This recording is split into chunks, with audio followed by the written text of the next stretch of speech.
around just for the purpose of gathering some emails in case you want anything from us at the end.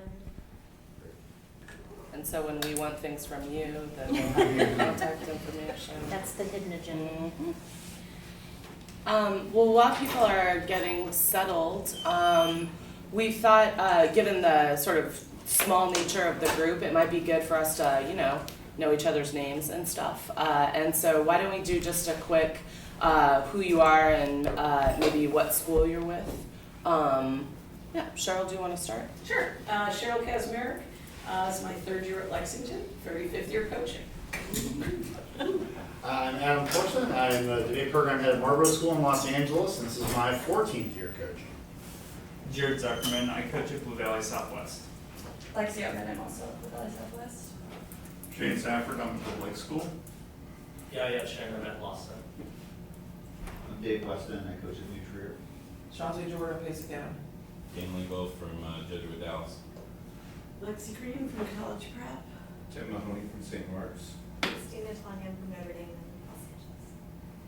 Awesome. So the thing I like about that is it's such a diverse group of people geographically. It sounds like maybe two in terms of experience. And I think that that's going to help us as we'll talk throughout the morning about maybe different strategies that we all have used, want to use, could use, envision using to try to address issues of gender diversity. So I wanted to let us introduce ourselves, and then we'll talk to you a little bit about how we plan to kind of use our time this morning, which is actually in this first session from 9 until 11-ish, and then we'll do sort of a second standalone-ish session in the second session. So those of you that wanted to join us in the first session, but go talk about tournament tiebreakers in the second session, that was a pitch for Dan's panel, then you can do that. And so we've organized our time to have it be sort of standalone. So I'm Tracy McFarland. I also coach at Dallas Jesuit and have been, I realized a couple of years ago, had actually been coaching at Jesuit for more than half of my life, and so that then touched off a multi-year existential crisis about working on it.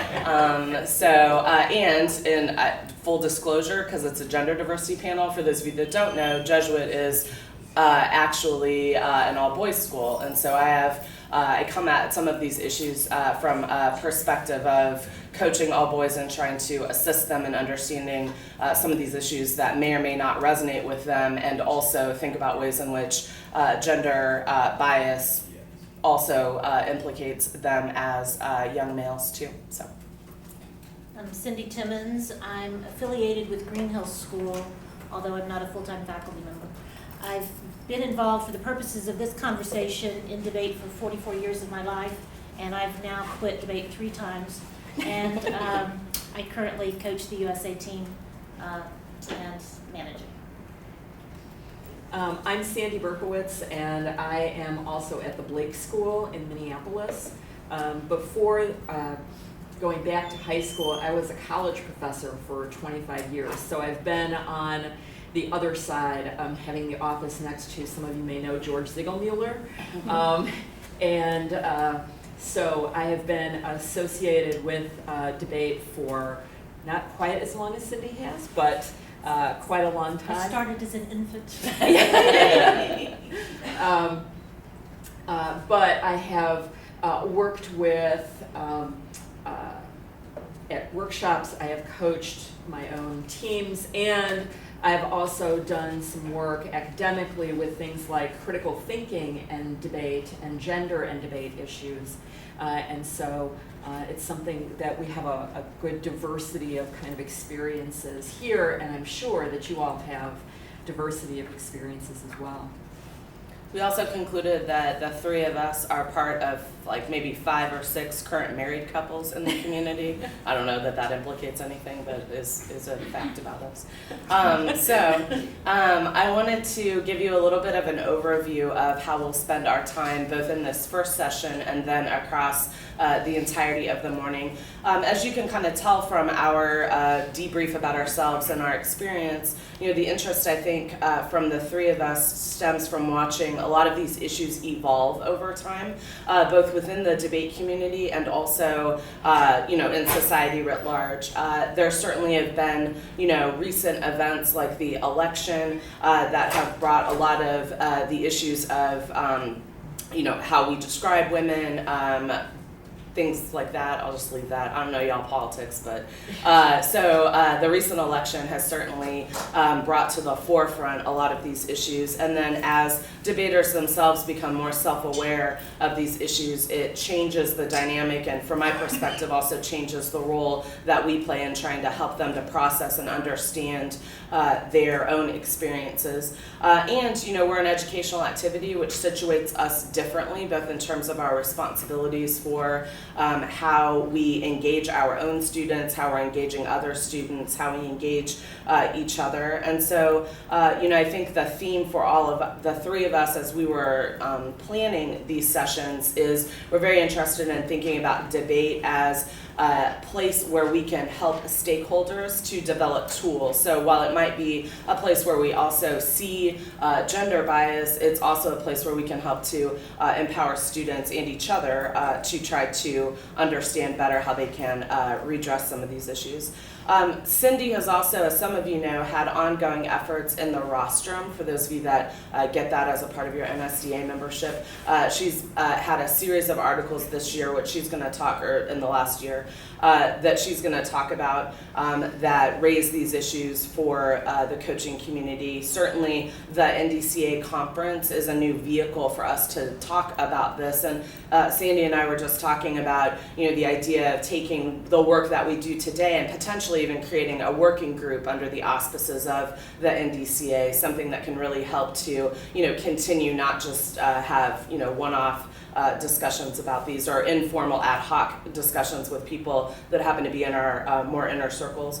So we'd like to spend our time focusing on practical ways to address these issues and to try to bring about some change in the community. Obviously, you can't solve all these issues, and certainly students are experiencing or being influenced in their views of gender outside of debate. But again, debate can be a place where they explore these issues differently. And we also wanted to really focus on dialogue. So this morning, we're going to talk for about an hour or so until about 10. We're going to talk more in a talking sort of here's our perspective, Q&A, y'all having an opportunity to share some of your perspective. Then we're going to more systematically talk about and brainstorm as a group for about an hour from 10:15 to 11:15 or 11. We'll brainstorm as a group what are our roles in the community, in what ways do we contribute to our students' understanding of gender, what are some of the experiences that they may have and that we have in our different roles. And then in the second session, from 11:15 until 12-ish, whatever the time is, then we're going to talk more about and brainstorm in both small groups and big groups what are some concrete action items that we could do and use that as a foundation, like I said, potentially for moving forward to try to implement those things individually when we're at workshop this summer, when we go back to our programs and restart the season next fall. So that's kind of an overview. Does anybody have any questions or comments at this point? So we'll do some of that kind of check-in stuff, but certainly y'all should feel free to be like, hey, that doesn't make sense, or hey, you don't make sense, or whatever version of those things. Okay. Cindi, do you want to? I want to mention this resource to start with, and then I'll use some things from the resource. I have 4 sets, hard copies, because some people like hard copies, of the series that's run this year. If you want them, I also have them in a Dropbox, so if you want the link to the Dropbox to get the articles that you can. I'm going to start with a narrative and share some how my perspective has changed rather dramatically over time, and then kind of reflect on some of the experiences I have seen both domestically and internationally. I've become one of the old stateswomen. I get calls at least once a month from people across the country that are encountering experiences and they're hearing that I care about this issue. So some of the things that I'm getting calls on, etc. I want to start with this. This is from one of the articles. When I was 15, I was debating with my male partner in a policy round against an all-male team with a young male judge. When I stood up to speak, the judge told me that if I leaned over to expose my chest, I would get higher speaker points and help my team win. My partner was uncomfortable but quiet. The other team hooted in laughter. When I was 16, I was walking out of the room after finishing a Lincoln Douglas round when the judge grabbed me by the arm. "Hold on a minute," he said, catching up with me just outside the door. Thinking he maybe needed directions back to the judge room, I spun around and smiled, asking how I could help. With a suggested smile, he slowly looked me up and down and said, "Well, I was hoping I could get your phone number. I want to take you out." My heart sank into my stomach. He was at least 25. I swallowed hard and started making polite excuses. "I'm only 16, I have a boyfriend, and I just don't think it's a good idea." With that last excuse, his expression turned from lecherous to angry. "If that's how you're going to be," he trailed off, holding up the ballot and writing my male opponent's code as the winner. He winked at me and walked away. I was 16. I think two compelling pieces of research should drive our conversation. One piece is that young women's self-esteem plummets dramatically from confident, sassy little girls to what they encounter in middle school. I think most of you are aware of that. There's just a dramatic plunge. There are many reasons that that might occur. That's not the purpose of this conversation. But we know that we are getting young women into our middle school debate pipelines at an enormous, vulnerable, fragile stage of development anyway. The other statistic that is just crushing is that 1 in 4 women experience rape or sexual assault before the completion of their first year in college. So bookending those two experiences, particularly as high school coaches or people who also work with middle school through the college age community, we are dealing with an incredibly vulnerable population.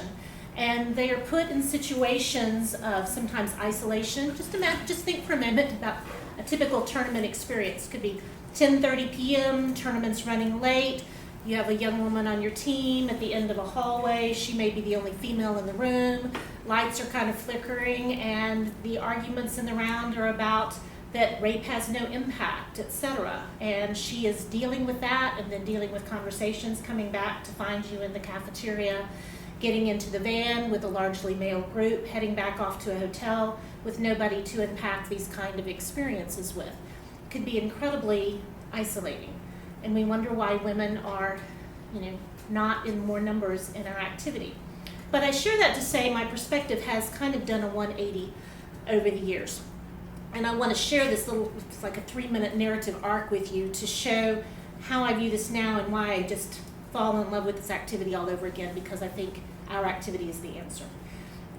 I didn't drop out of high school. I graduated early from high school because of my debate coach. And I will go into no detail, but people don't do that. I didn't debate in college because of my experiences, although I was recruited to because of experiences with my high school debate coach. I hated the activity. As I started teaching, I was thrust back into, because my principal's like, "I heard you did debate and were pretty good at it. I'd like you to start a debate team." So it became a condition of my employment. And I jumped back in.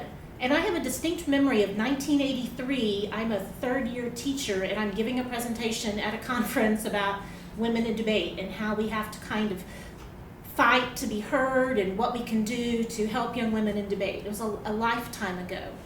And my advocacy started in the 80s. But the entire time I was coming from a perspective of, I love the competitive part of debate, I love the academic part of debate, but debate is ugly. Debate is cruel, debate is vicious, and we gotta survive this debate experience. And that's been kind of my refrain. I've always pushed for women in debate through the series of articles over the years, just different conferences and everything. And then literally, it was this election cycle and an event on my campus about a month ago that kind of made me reframe it differently. Because as I was watching through the election cycle, I was like watching sexism on display. And again, I think you can agree with that independent of your politics. There's certainly sexism was on display. I was like, whoa, this is just everywhere. We are not we're not post-racial society. We are certainly not post-sexist society or whatever. I mean, we were in the throes of a war.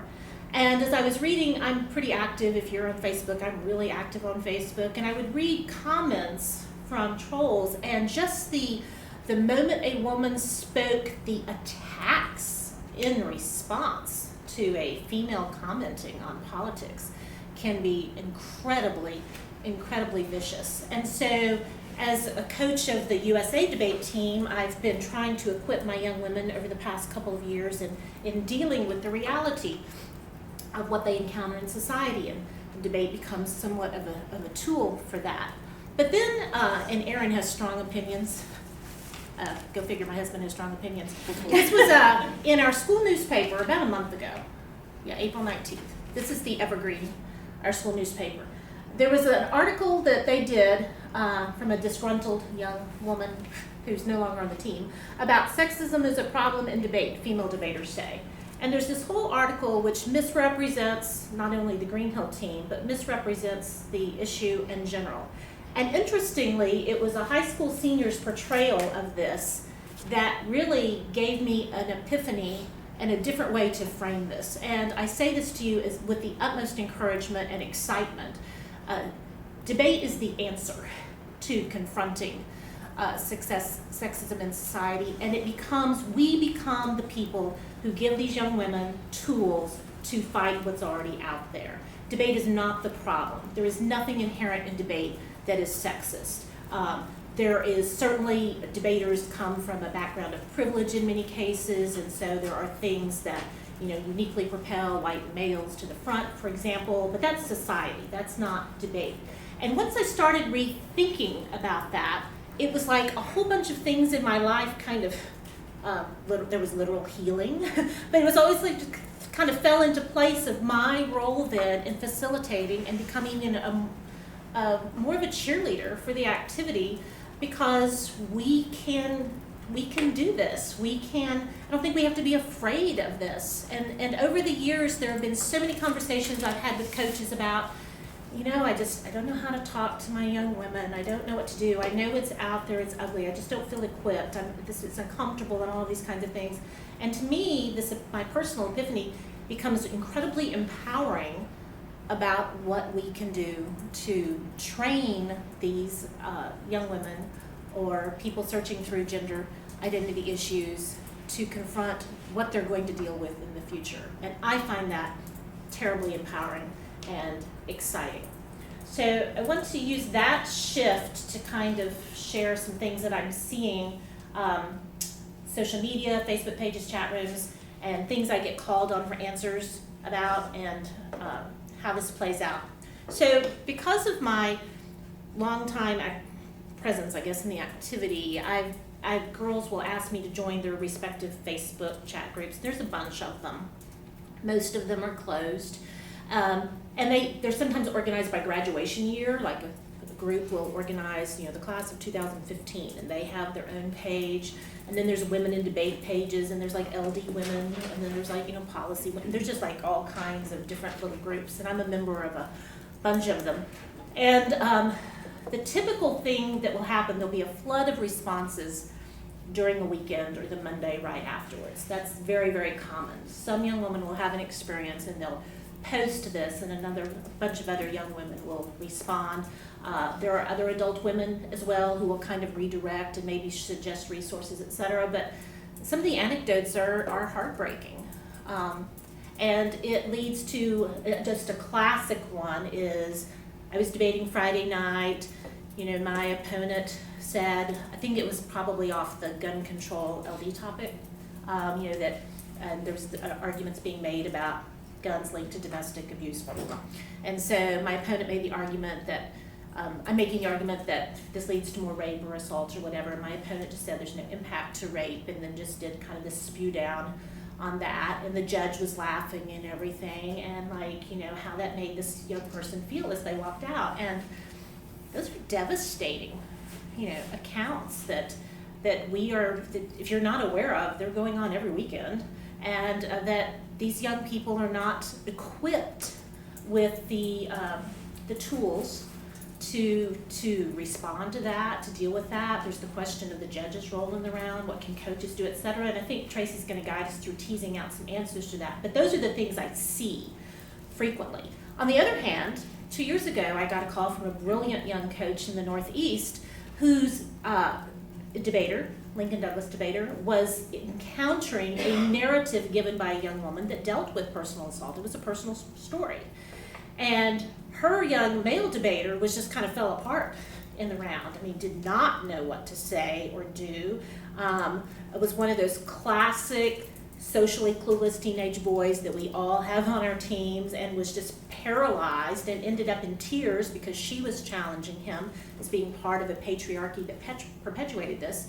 And the coach was asking me, well, what do I do to equip my young men? Because, I am trying to teach them, things to do and not do, but what do we do in this kind of situation? So these are some of the real issues that come up. A third issue that I'm just going to bring up, again, we're going to be unpacking some of this later, is there is a common practice, I call it dumping, where at some tournaments, particularly like round robins for women as an example, or many institutes have the totally right heart. We want to support young women. So we're going to have this session where young women can share their experiences, etc. It's a very common practice. Some of you have probably attended these sessions. But what happens is they're not guided by trained facilitators or people that are mental health professionals or have any professional counseling or training or whatever. And if you've ever witnessed one, it can quickly disintegrate into someone sharing something horrific that happened to them. Other people jumping in, this happened to me. Tears, horror is erupting. Some of the younger women who fortunate not to have experienced these things are terrified. And then everybody goes off to a round. Or there's no debriefing, or everybody goes off to the next lab session or whatever. And so you're unpacking all of this horrific experience with no way to resolve any of this or anything. And you're also, I believe, I'm not a lawyer, but I believe you're creating liability issues in a world in which maybe the duty to report arises as you're hearing, because they'll come out and say, this coach, this student, this judge, this happened this date, whatever. They're very willing to be totally forthright with the details. And what does that do? So these are things, again, that I'm encountering that I think are things that we need to look at. The national team brings a whole new aspect because we're getting young women from all over the country and their experiences. And it's been amazing that they've had these common denominators of similar experiences despite where they come from. And one of the really encouraging things, on the other hand, is that as they encounter young women internationally, there's this shared experience going on where they have so much more in common than they do distinctions. And I will say internationally, to the women in the room, there are a large number of female coaches internationally, and women are well represented on the international circuit. Not to say that there are not these issues, but there is larger representation of women that we run into abroad. So these are some of the experiences that I bring to the table that I've personally had, and that are worth unpacking at a point later in the session.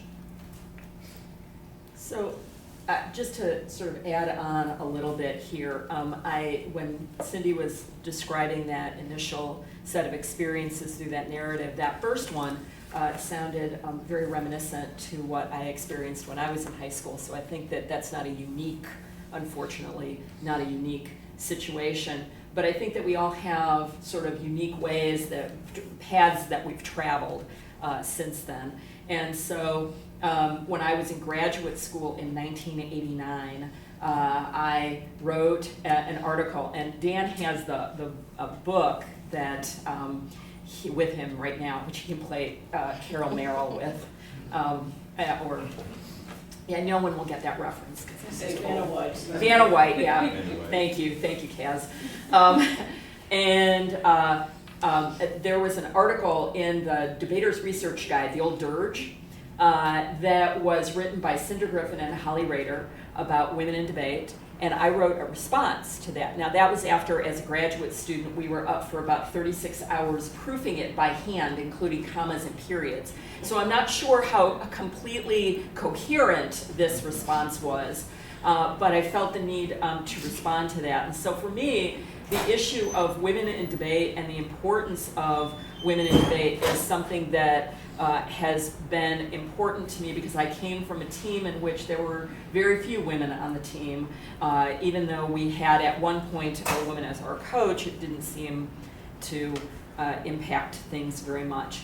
Then if you fast forward a little bit, I don't remember what year it was. It was in the 90s when NDT was at Wayne State. Does anybody remember what year that was? Shane, do you remember? Okay, thanks, Shane. So when I was teaching at Wayne State and NDT was there, and we did a number of the women and I, Kelly Skillen and some other folks, we put together a board. This was back in the day when we did things with hand and like on a board. We put a board together called Women in Debate. And we put pictures and people wrote narratives. And then we had options for people to write like responses that you could post on there. And bless you, it was very clear through this process that this was something that the community really wanted, was an opportunity to recognize the women that had been important to them, to recognize the people who had been important to them, because there were a few people who posted that in terms of their personal growth and experience in debate, that they would shout out to a male coach or a male grad assistant who was particularly important in their formative stages in terms of that. And so it became clear to me that it was very important for us to recognize the history within the community and to think that we are not recreating this thing all by ourselves all over again, that there is a history that goes with it. And so it became an issue of knowing what those arguments were in the past and trying to revisit them, revisit new experiences that people were having, but recognize what we could bring from the past that would go along with that. And so the question is, how can we encourage both, and I think Tracy's experience teaching at an all-boys school, all-male school, would be indicative of that, is that and if you look around this room, it's not about just women coaching women. It is not about just what we do for women. It is about what we do for everyone, regardless of sex or gender or orientation, to make them more aware of these kinds of issues and how we can grow as coaches and how we can grow our students. And so part of this then is a question of recognition, and I think that there are tangential or analogous kinds of experiences that can illustrate that. So 2 years ago, I took a student to Sunvitational. Well, 25 of my students went from San Jose to Arizona State with someone else, and I took one child to the Sunvitational. I thought I got the better end of that deal. And so he was in the round robin, and I judged the first session of Congress thinking, my job is done, I am done. Oh no, Robert Scheer decides I should judge everything, and in fact puts me in an LD round. And I'm like, wait, I think the last time I judged an LD round was with Torsen like 147 years ago in Iowa, if I'm not mistaken. And what am I doing? And I walk in, and this debater runs, this was on the gun control topic, and he runs this case, which was Holocaust memory. And I'm sitting there and I'm thinking,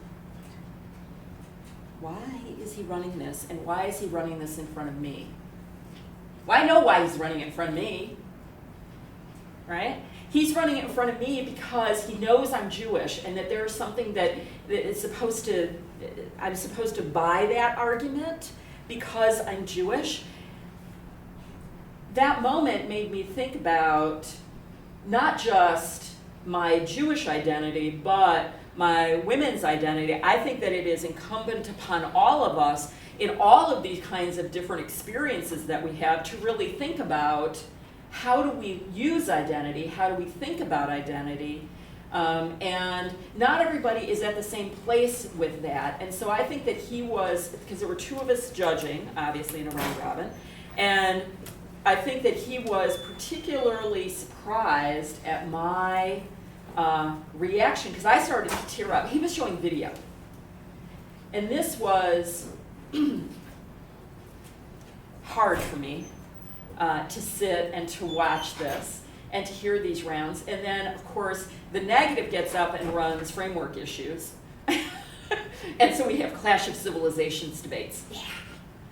And I just thought about it, and I thought, I just don't know what to do at this point with this round. And so we could talk more about that if you wanted to. You don't want to. But the whole point of this is to think about the question of identity is very complicated, and the gender piece, it can be complicated as well. So I think that just as Cindi talked about the idea of what workshops could do, but you have to be very thoughtful about that, there are different alternatives. So at Harvard, and I know Cheryl can talk about this, and Shane can talk about this, what we've done the past couple of years is we've had a camp-wide discussion of gender issues that we then broke into small groups, and we had sort of guiding questions, and I want to do a shout out to Sarah Beth Brooks and our daughter Hannah Stafford for putting together some of those questions that I think were really helpful.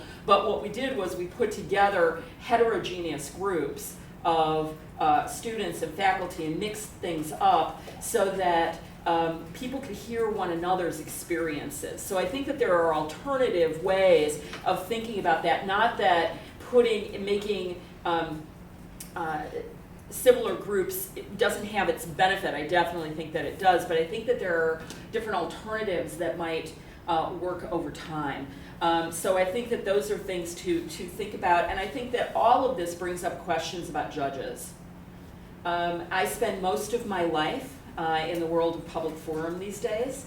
I have the great pleasure of coaching with Cindi on Team USA as well, so I spend some time in worlds, and I spent a little time in policy, thanks to Shane.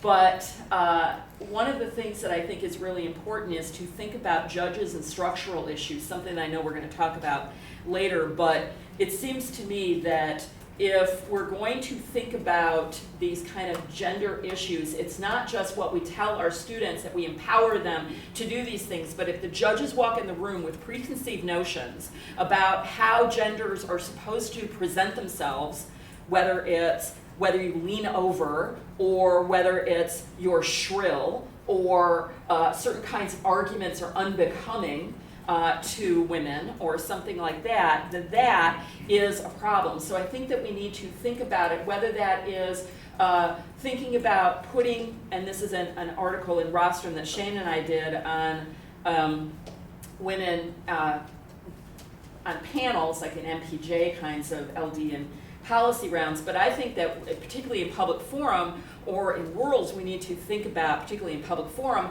how do you prepare those judges? How do you train them in such a way, not just giving them the times, but how do you get them to understand these kinds of issues and to be better equipped to give positive, appropriate, and useful feedback to the debaters in the round? So, Tracy? I just wanted to add a couple of things, and then we certainly want to hear from y'all about experiences that run along these same lines that help us to have kind of a common foundation for brainstorming some solutions. But a couple of things that struck me about what Sandy and Cindi said is, I think we sometimes forget, or at least I forget, that the way we interact with our own debaters and the way that other debaters see us interacting with them may have an impact. Or at summer workshop, we can have a huge impact on how other people's debaters see these issues. A couple of years ago, I had a debater that was up at Michigan State, and although I think it took on a little bit of the big sharing without a lot of follow-up. One of my debaters went to one of these forums on gender, and he emailed me at 2:00 at night saying, I have been impacted by this, what can I do? I feel like I need to be doing something to try to redress these issues. And that's coming from a debater who's heard me talk about those issues. And so I think it's so important for us to think of ourselves as a community of coaches that are impacting students, and that it's not any one of us in isolation that's doing that. And I think that that's important for our dialogue. And then the other thing sort of occurs to me as they were sharing some of their own history. One of the reasons why I grew up outside of Kansas City, Missouri, and didn't have national travel opportunities, things like that, but was super interested in debate. And one of the reasons why I chose Baylor as an undergraduate is because Carla Leeper was the coach there at the time, and it was one of the very few programs that was led by women. Now, I didn't know all the other stuff that was going to come with Baylor, and so that was a thing. Like you couldn't dance on campus and things like that, but that's for another panel. But I think the importance of sort of decision making and remembering the sort of history of activism or the role that people have played over time. And I think for me sometimes when I think about the history of activism or the fact that people from the 1980s were trying to raise these issues of women in debate, to me that's sometimes like super depressing, because I feel like we should be reaching this moment of like epiphany where we like get these things like fixed or whatever. But I think that I've come to better understand that and this maybe actually is an impact of the election on me, that there just needs to be constant vigilance, because there is always the opportunity for backsliding. And so I think that I'm going to try to move forward from that sort of mindset of this is not something that gets solved, but rather doing things that can help to manage that a little bit more. And so I think conversations like this both help to foster some tools for empowerment. And, from my perspective as coaching in an all-male environment, I think it is, for me, important to think about allyship and to think about ways in which you can create moments where a male debater sees something and says something in like a good way. And so that kind of idea of helping to foster more awareness. And the story that Cindi shared of the coach calling her about her male debater being upset, I can remember exactly the moment and the facial expression and the tears the first time that one of our debaters at the Georgetown Round Robin in 2004 debated somebody sharing those same sorts of experiences. And one of our debaters came out literally crying because he was feeling disempowered about how he could help, and he actually felt bad about winning the round. And I think cultivating that sense of empathy into action is important.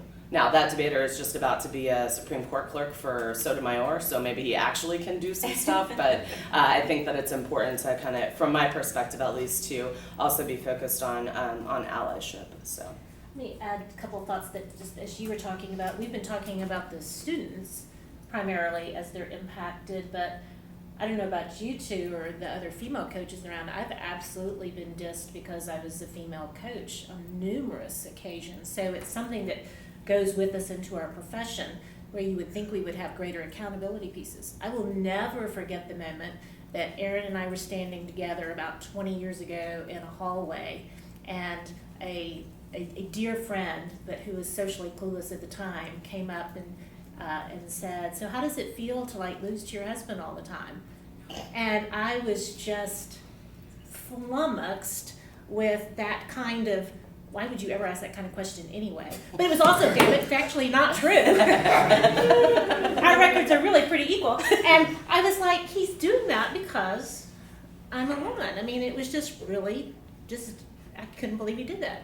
The number of times I've been giving a decision on a panel round and the guys will cut me off, just flat out interrupt what I was saying, or use up all the time in the mansplaining, and then the time was up, and so I got to go, I voted negative, Our Legion, the male judge who got way up in my personal face and was like, this to me, are also on numerous occasions. Panels that I've been on, like where I'm the only woman. There's a middle school group starting in Texas for speech and debate, which is really cool. There are 12 people in the group. I'm the only woman. I mean, I've been the only woman quite a bit. And so this is something that's not just for our young women that's going up, but that is a community that we need to be aware of as well. And the sisterhood is really powerful when you're with other women who have not identical experiences, but shared experiences becomes very transformative, I think.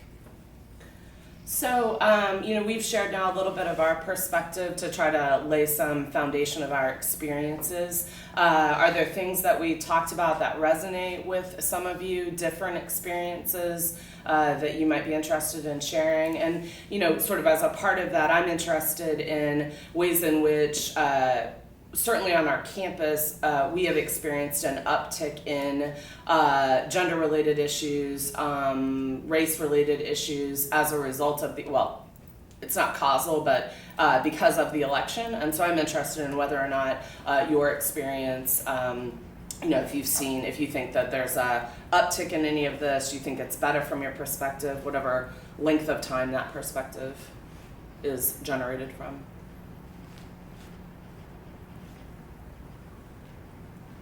I guess I'll start. Okay. Similar experiences to all of you. Debated the late 80s to mid 90s, and then started coaching. And so the experiences have been the same in terms of how people perceive you in debate, how they may respond to you in debate, what you get called in debate if you toe the line between being aggressive, assertive, etc. I guess I have a question, I guess for Cindi, just listening to what you've said. How do you come to the decision that nothing in debate is sexist and that it's society? I'm just curious, because that has now changed the way you are approaching the subject. So. I think the answer to that is after, again, and it was triggered, sometime between watching Hillary debate Donald and the responses on social media, the trolling, and then this article. And it's a goofy article, but it was just kind of things falling into place for me.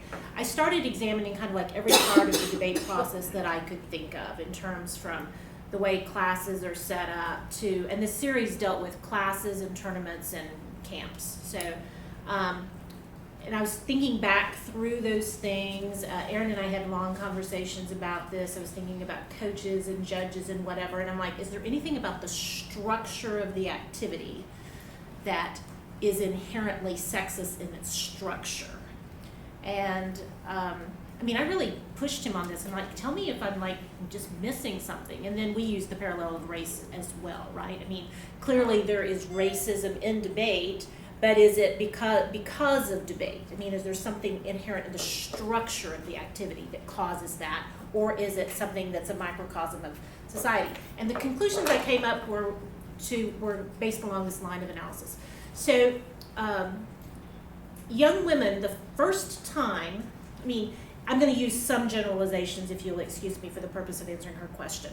I think most of us would agree that there's some pretty good research that says little girls tend to be more verbal and excel on oral communication type of activities, okay? The first time that that's really pushed, if you think about it, where they're really called out and maybe challenged, could often be in a speech or debate kind of situation, because what is debate? It's a competitive speech act.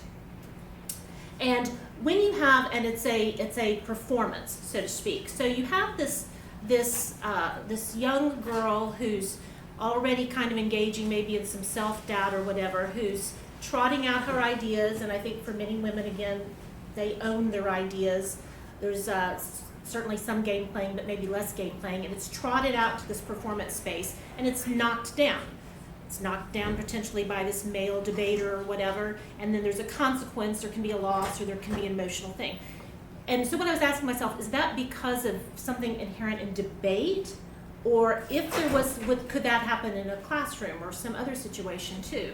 And my personal conclusion was, I don't think it's debates. I don't think it's about debate. I think it's this competitive speech act, and it's the first time this is being trotted out. That would happen somewhere else in society. We're just seeing it in this activity. And so I started looking at other activities. Could this happen in a science competition? Could this happen in a math competition? Could this happen in some competitive other things? And I see the same thing happening. So my conclusion is based on, I think these things are just in society, and we uniquely see it for two reasons. One, I think as coaches, most of us are much more in tune with social justice issues. I think we care about them more. Our community tends to be more liberal as a whole, and we're well versed in research. And so we just care about those issues. We see inequity more. It's more visible to us. We care about it. And the other thing I think is because of the competitive nature of the Performative Speech Act, we are physically watching dueling words come into place, and we are associating winners and losers with those kinds of duels. And that creates a unique dynamic. I guess the third piece to that would be we want all our kids to enjoy this. So when we go to a tournament or we're looking around the cafeteria and there's like 80% males, we're like, well, this is just terrible because everybody should have this experience. I want this for my girls. I want this for my brown students. I want this for my black students. I want this for my other whatever kind of students they are. And so we're just a lot more conscious of it in that way. So I guess the best way I could describe it is I don't think that, at least in my evaluating 44 years of debate, and I don't mean like that's any trump card, I just mean like I really have searched my experience over this recently, that there's something inherent in the structure that creates those kinds of problems. I absolutely see it all around me and have personally been attacked outside the debate space, and I think I carry that identity with me into the performance space, and I just see it much more. And because this is my world, debate is my world, that's where I see it on display all of the time. And I have unique interest because I care about the activity and I care about the people in the activity, so I'm looking for where are those people that look like me to be in the activity. So my consciousness is raised about it. I am certainly willing to have a conversation maybe that somebody can come up with these structures. I just don't see it in the experiences that I've had. There's not a structural thing that I see. Aaron just slipped in. We've had some good dinner conversations about, is it the activity that creates the issue? And at least we are rarely on the same page on a bunch of stuff, but I think where we ended up was it's something that's brought into the activity, of which we are much more highly, I don't think choir teachers think about this in their activity, you know what I'm saying? I don't think a lot of other types of teachers in our buildings think about these issues in their activities as much as we do, because of our unique things that we're bringing to the table as we go into the activities.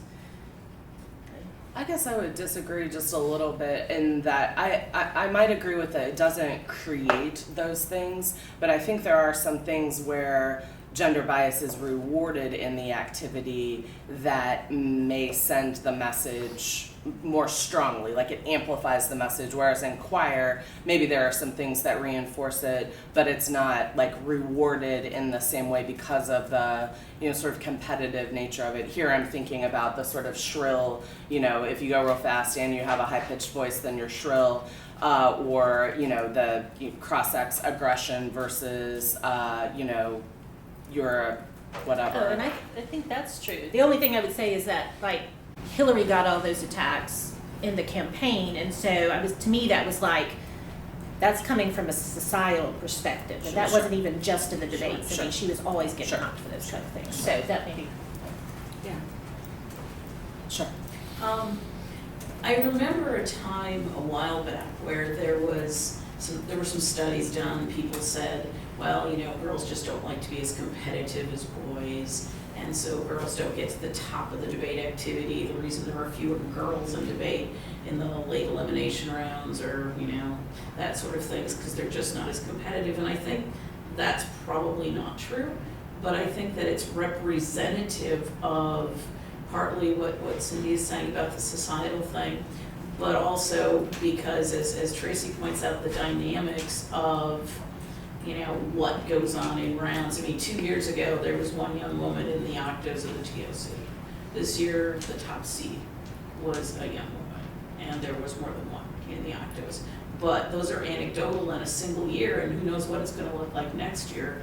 I've been coaching a long time, and as a female coach, I still don't have at the top of my varsity, never have, had at the top of my varsity divisions very many young women, and usually when we talk about why they decide not to continue, it's because they say there are other things they're interested in, but I'm not sure that they're being honest with themselves, or perhaps me either, in that one. And I also kind of share the general sense that after this many years, I kind of expected us to be further down the road in that particular thing, because I've been the only woman in a lot of things too, and I was a journalist before I was a debate coach, and I was usually the only woman in those meetings as well. And I'm surprised that we haven't gotten further, but I'm not sure that we can mostly even put our fingers on what it is. And I think 40 years of not having been able to really say what probably makes it much broader in society than we are necessarily able to cope with here. I wanted to just throw a thought in here because this follows exactly something you were just saying. I don't know that we've ever had the conversation, at least that I've been a part of, about the social cost for women in debate. And I think that that's something that really needs to be teased out. I'm sure some of you are aware of research. I'm the mom of a black boy, and so I've come across literature that I was never exposed to, and like each year Joshua grows up, I learn more and more. But one of the things that I was interested to find is that there's a social cost to black boys taking AP classes. I mean, and it's quantifiable. Like, they lose 2.1 friends, I'm making up that number, but I mean, there have been studies done. They lose friends when they take AP classes. And so they're very aware of this, maybe not on a conscious level, but they're aware that when they take those kinds of things, it's a dramatic trade-off. And I think one of the things that we need to think about, and Erin and I are talking about this with the Greenhill team, is do women pay, I believe they do, so my question probably is biased, pay a social penalty for debating at the highest levels? And I think that they do. I mean, there's trade-off with the obvious stuff, right? Like prom or homecoming. I mean, those things that we know are high school experiences. But there is a certain population, maybe a large population of our young men who are attracted to this activity, for which this is academic sport and games playing. You know what I'm talking about? I think we'd all agree, right? And for the young women that are at the top of our activity, they tend to be good in a whole lot of other stuff too. And if you think about that, for every weekend they're spending in debate, they are trading off with the fact that they're the editor of the newspaper or this or this or this, or they're in leadership positions as well, not to mention the social thing. One of the things that's been striking that I've been most experienced lately, because I work with younger girls too, is the way women will interact with each other at tournaments as opposed to men. So I recently took 10 kids to Houston for a middle school tournament. There were 9 girls and Joshua. And the girls, these are like 7th graders, 6th and 7th graders. They immediately sat up a group chat before we got to the tournament. As we were driving in separate cars, they were communicating. They were taking pictures of postings and sharing with each other so they wouldn't have to walk across campus to get to the rooms. And I'm just watching this on my phone happen. They were like high fives and hugs and whatever, and lots of giggles and everything. But they were a supportive little community. Completely, and it's totally self-initiated. Now, I've had them since 3rd grade, so they've been growing along here. And I told Erin, like, they're coming at you. I mean, in terms of, and he's excited to have them, but they are approaching this from a completely different kind of social network and support system than I've ever had a group of boys do. And so I'm hoping that they will see social benefit and not pay that penalty because they're all in there together. Does that make sense?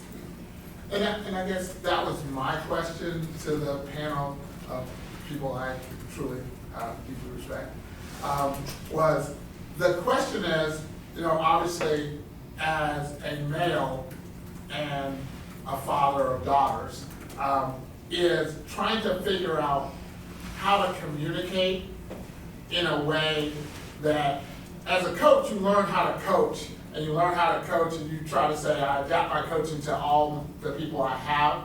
It's communicating with your female debaters in a way that resonates with them so that they do take that competitive risk. I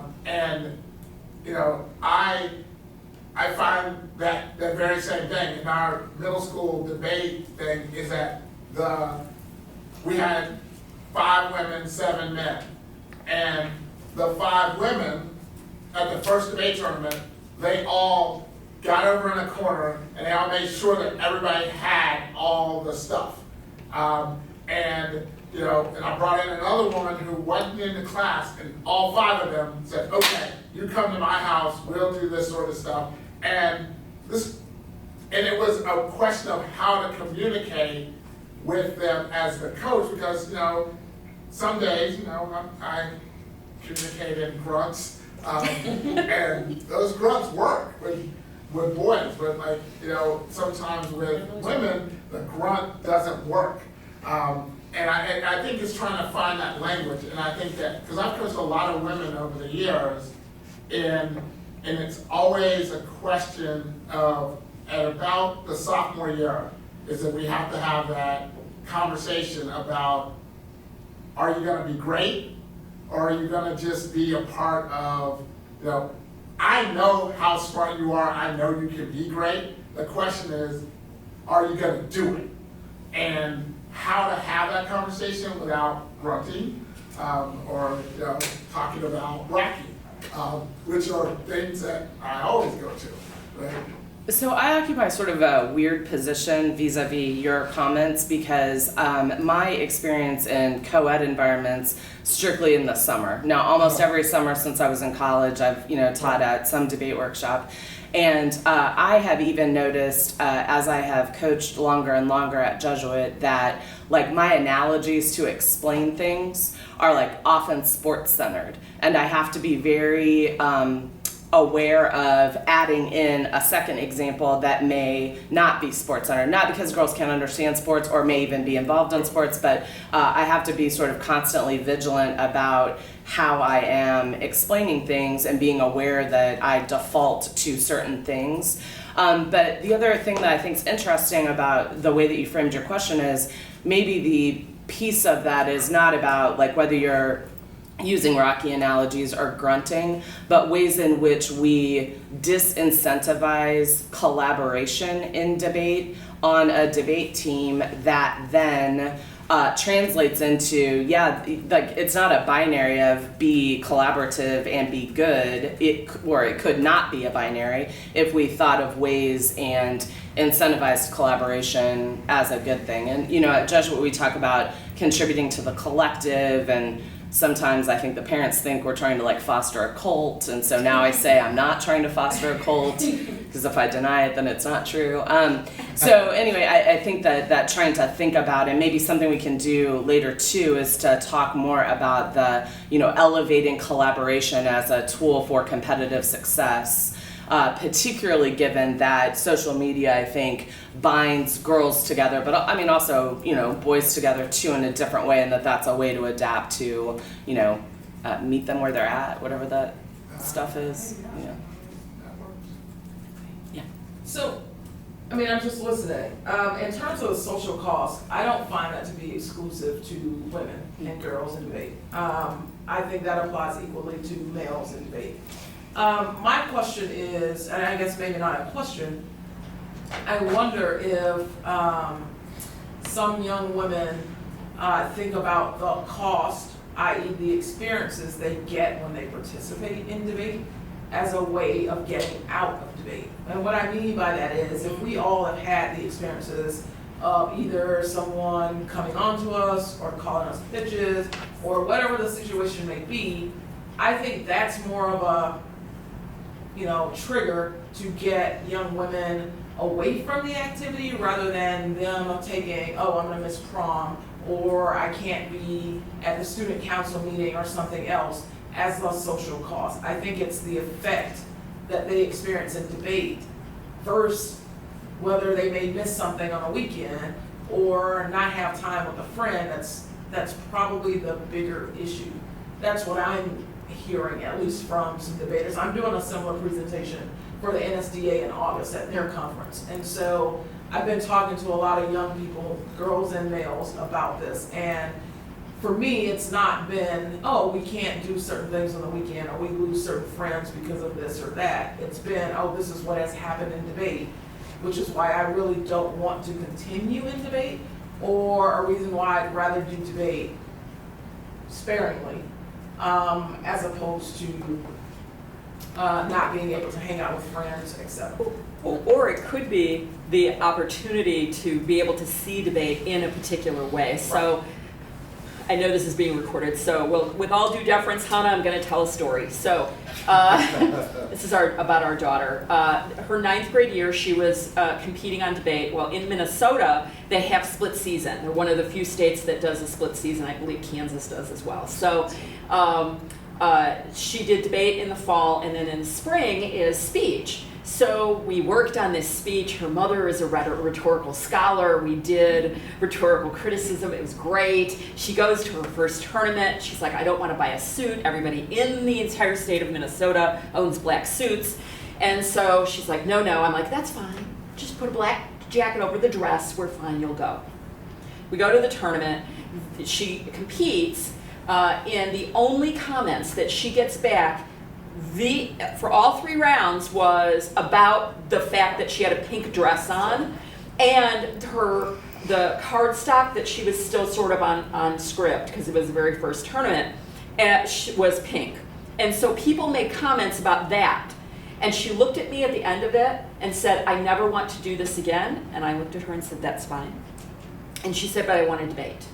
And so she found that debate gave her that out. She appreciated that engagement.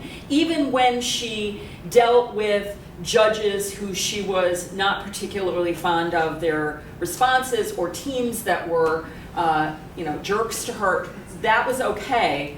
But I think that it kind of works in a sense, it could work both ways, Shantae?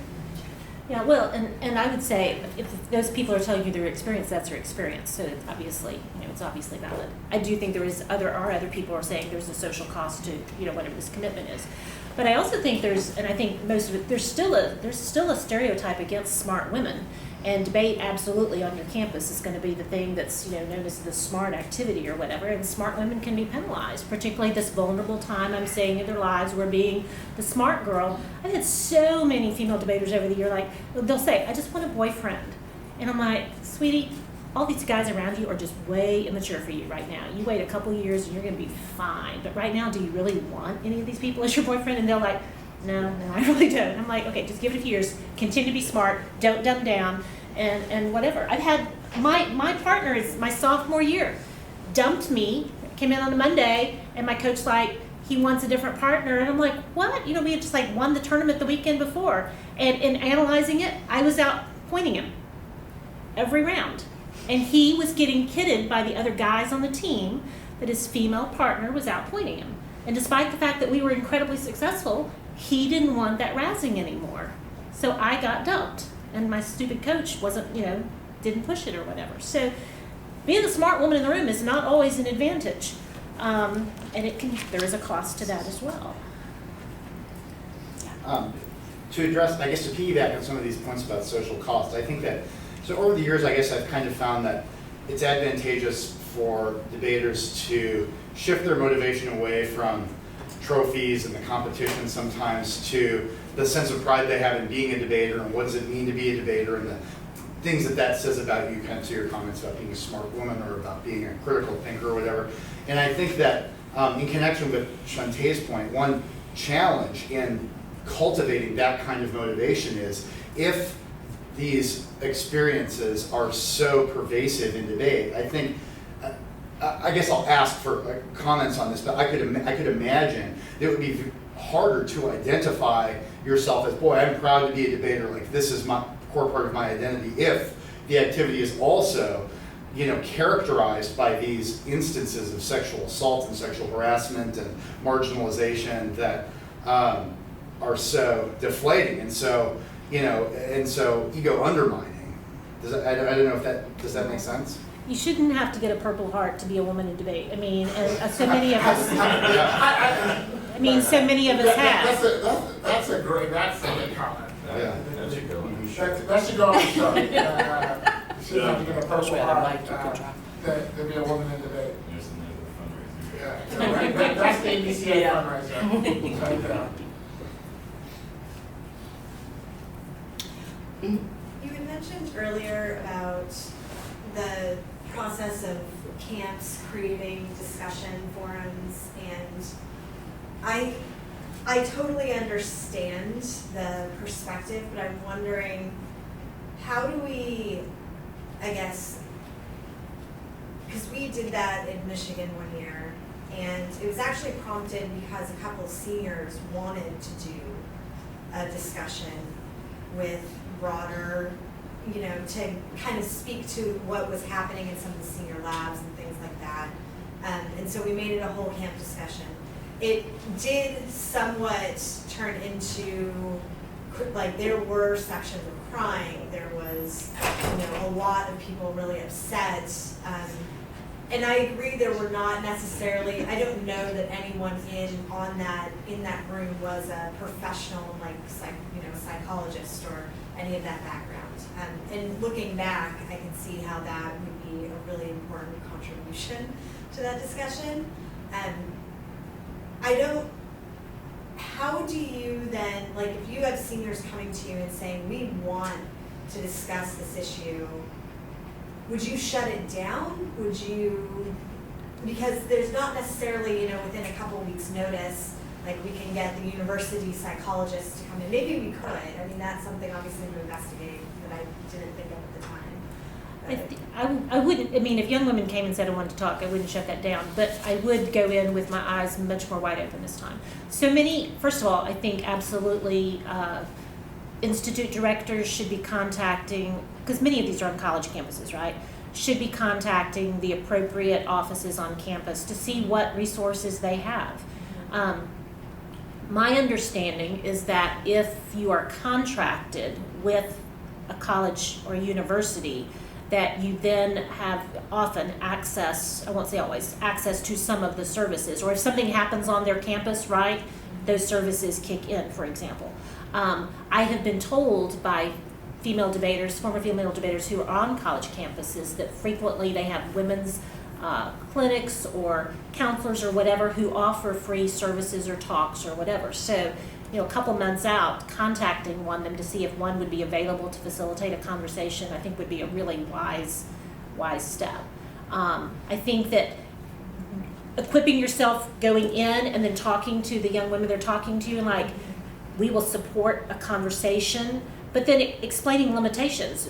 This can't get to a point where people are reporting offenses in which we do not have the training to support them, and then it creates other kinds of duties and responsibilities, and then has this effect on potentially, I'm saying younger debaters not because they don't have those experiences, maybe they've had that experience, but you know, it frequently, because they're traveling locally, maybe not have had some of those experiences. So I think it just has to be much more carefully thought through. So I wouldn't shut it down, but I would definitely, now that I've witnessed some of these, go in far better prepared on the front side. And then I would also absolutely have debriefing time afterwards. So it's not like you go to 2 and then everybody goes back to labs. It'd be like, whoa, you know, when you send your message to the lab leaders, this is going to take longer, or whoa, you 5, let's stay after, let's debrief here, you know, whatever support. I mean, you may have to be prepared to call, depending on what's shared, you may have to make some calls to different places, right? I mean, depending on where it goes. I also think maybe separating it by ages might be incredibly appropriate. So, for example, your juniors and seniors, it's a typical high school camp, maybe your freshmen and sophomores have, you know, different kinds of process than your juniors and seniors, as an example. There's a big developmental level difference between a 14-year-old and an 18-year-old. So those are things that I would think through now. I would add one other thing to that, and that is that, and this was definitely true at Dartmouth a number of years ago when I worked there on several occasions, where it's like, it's mandatory, everybody in camp goes to diversity discussion hour. And not only were there the issues we've been talking about that are sensitive and difficult, but there was also a segment of the population which was like, why do we have to do this? Why can't we just ditch and go to get coffee? Why can't we finish our files? And that led to magnifying the difficulties, and these were usually not just about gender, these were usually about race and other things as well. And it led to a bigger gap between people who are actually experiencing issues that are problematic and people who didn't understand what all the conversation was about. And those were really not good. And it also can't be a one-off experience, right? I mean, you're at a 2, 3, 4 week, 7 week institute. It's like for 2 hours you get to be female. I mean, the women that we talked about in this last article in the series are, they don't want things, at least, again, I think in this experience are so individual. They want to go to debate camp and learn about debate.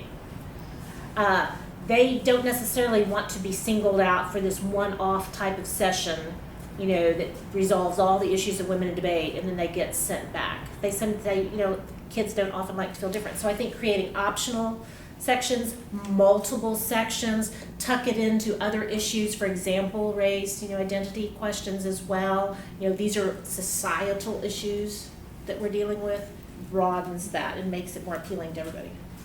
One of the suggestions I might make is that we did over the last couple of years at Harvard was we framed it so that each group then reported back, but the focus of the small group discussions was not just of sharing experiences, but thinking about how do you make it better? What can we do to solve, and we left it up to various groups to decide where they wanted to go in terms of that discussion, but framing it with there is something that we're taking out of this. And so some of the groups would talk about what guys could do to make their female partners more comfortable, or what happens when you're walking down the hall and someone does a joke of some sort. How do you respond to that? And so we tried to make it a little bit more proactive in that sense and getting them to think proactively. And I think that might be a solution maybe to what you're describing, Christina. And, Sorry. oh no, go ahead. Yeah. I'm going to shift because I just had a question about, cause the flip side of that was we had, and we didn't make it mandatory. We said people can go to lab or they can come to these sessions. However, I do think there's a little bit of a backlash against people who decided they didn't want to go to the sessions because then there was like, oh, but you don't care about women or you don't care about these issues. But anyway, there was also a session of boys, and that was, I think, a very interesting session. They seemed to help in some instances, and then in other instances almost fueled like an us-them mindset in some ways. And so I guess I'd also like to hear how maybe facilitating discussions with a group of boys would help on that same issue.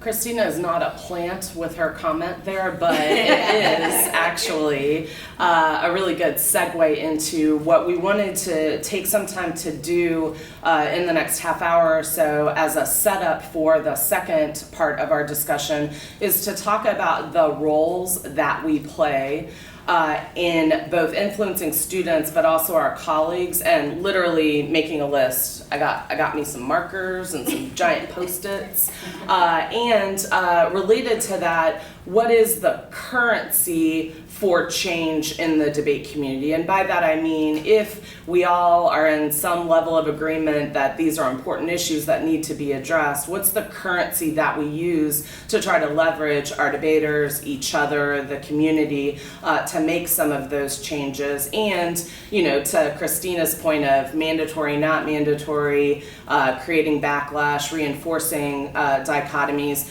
what are the obstacles to using that kind of currency to try to leverage change. So why don't we take just like a couple minutes break so I can put up some Post-its and be thinking about, what are your roles in the community? What's the currency that you think you have as leverage or that other people might have as leverage? And what are the obstacles to using that leverage? All right, 5 minutes.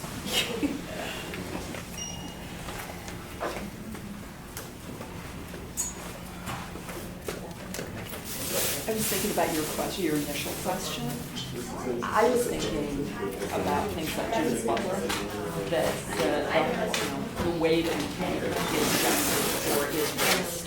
I mean, she doesn't say that, but I think that. So yes, my answer would be, I think, in that. But I don't know if it's the structure necessarily, but it's how we understand evidence, how we understand argument, that. Presenters and writers. Lab leaders.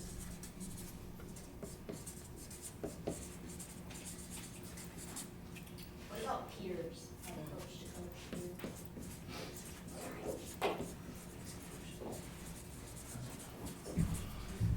say leaders in general, and because I think that looks better on the wall, but as I look around the room, there are a number of you that are statespeople in the activity, gatekeepers in the activity. Let's own that. I mean, there are a number of people in this room that are leaders in the activity at the national level. You're leaders in the circuit debate, and people respect you. They look up to you. I'm like, own the mantle you already have, because it's there, and then what can you do with that influence? So that's what I mean when I say leaders. Turn to directors.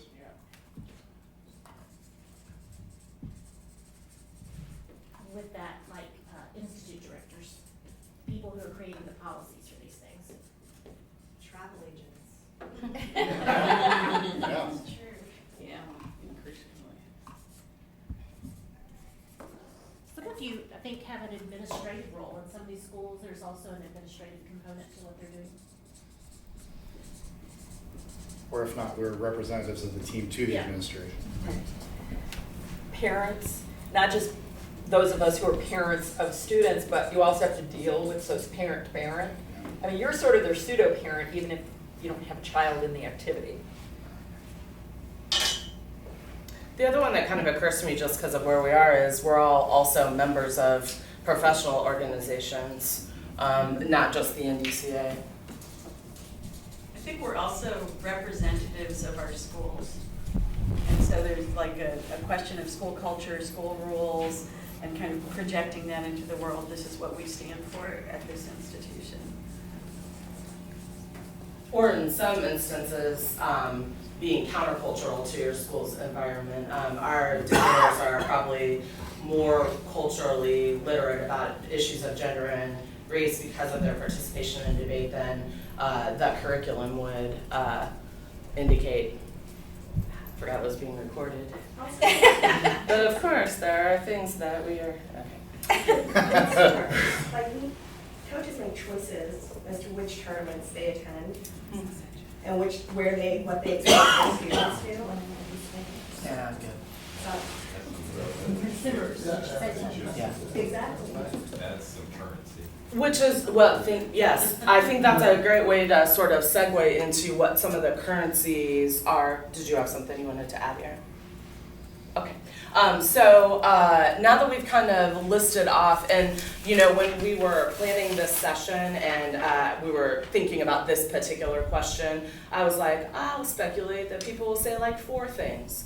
And so you can see from this that all of us come at this thinking about our role in very different ways. And obviously there's some overlap there, but I think that's important to sort of think about all the ways in which we engage the community. But if our interest is in fostering change, what are some of the, you know, what's the currency in the community from your perspective about how we actually leverage change? I'm going to put tournament choice as kind of the you know, first way that we have leverage, or that's a form of currency. What else?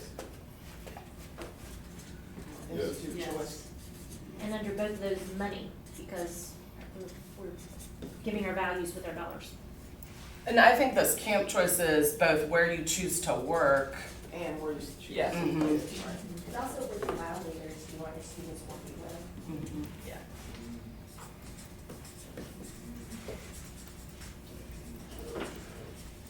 This is kind of a lesser one, but like your prep sheet. That's a big one.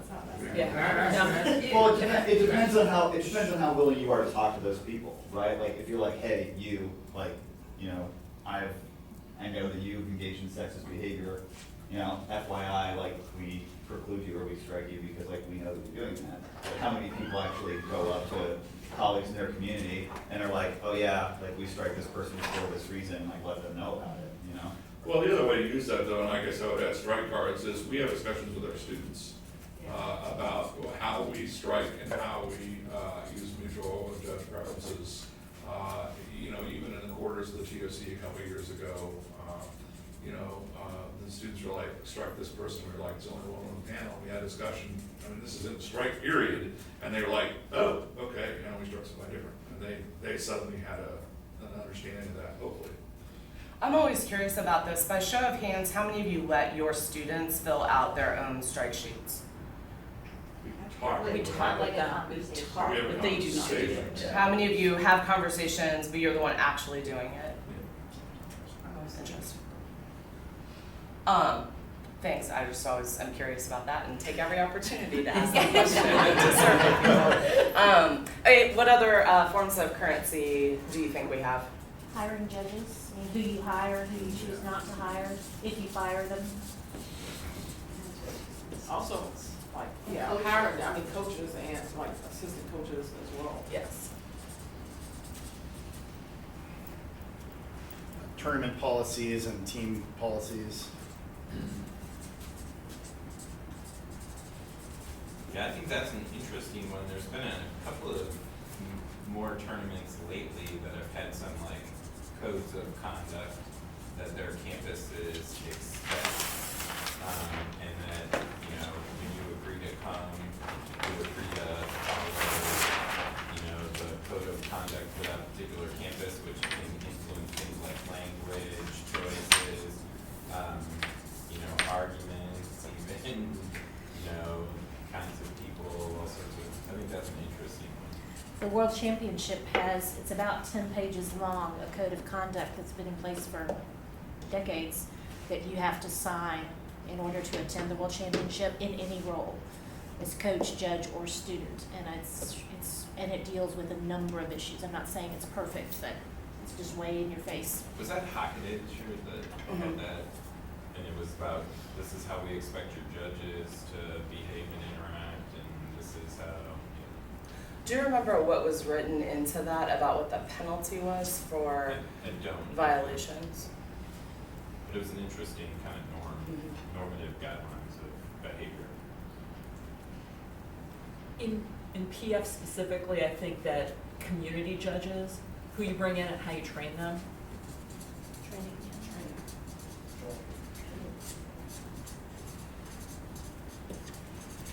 I think to speak to that one is professional development. I think these types of things is trying to figure out how to get that out to the community at large. In your team, you have the currency of like kicking people off your team or you know what I mean? It's just like you have a lot of control. Theoretically, it is. There are kind of two I think of when I look at the tournament choice is, are you being reflective of when students are younger, making sure that you're giving equal opportunities reflective of the demographics in your program? And then the second one is through your social media influence, are you making sure that you're recognizing a diversity of students in your program? Or is it, like I'm always looking at other programs' Twitters and seeing if it's the same kid that's getting constantly recognized or a diversity of students that you're recognizing? Or are you only recognizing your varsity students? Or are you only recognizing your national students? And some of those things. Yeah. I think there's just a lead by example component, especially with your students. I mean, it's sort of amazing how often students take on the personality traits of their coaches, for example, for better or for worse.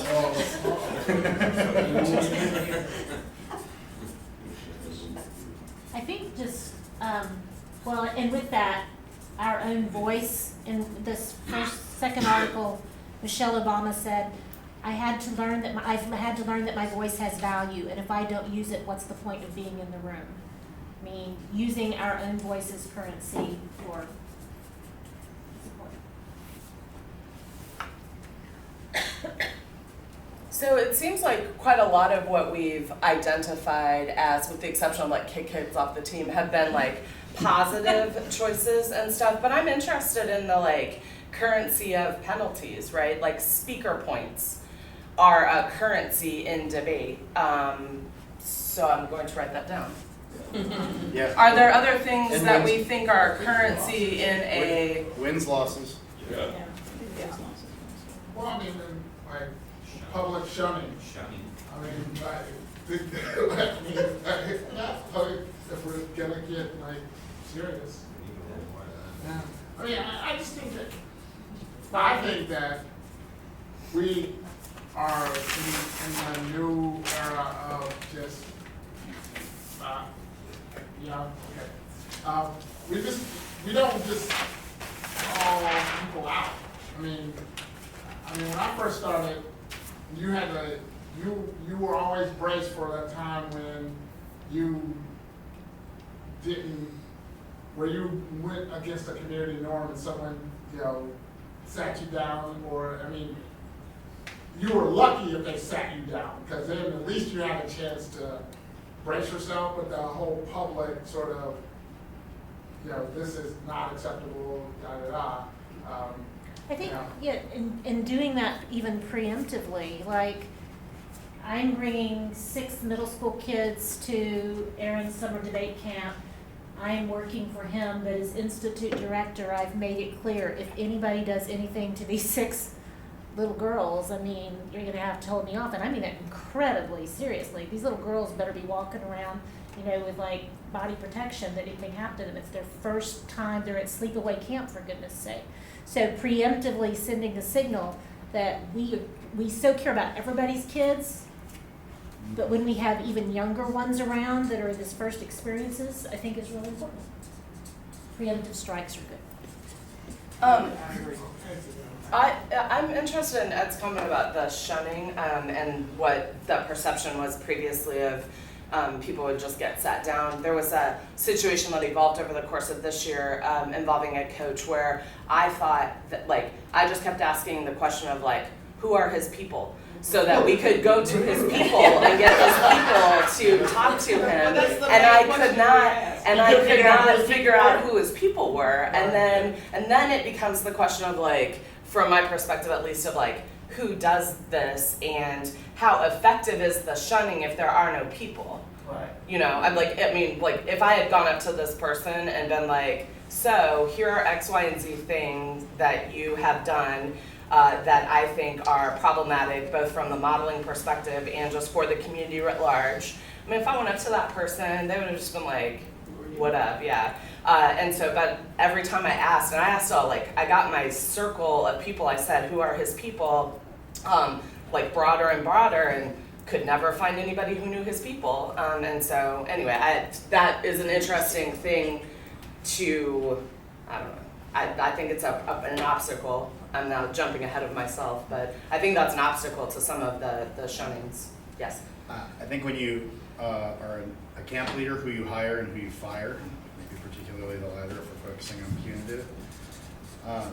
I also think who you invite to your tournament is up to you. Especially round robins, because that's a definite culture you are choosing to actively seek. No, it doesn't.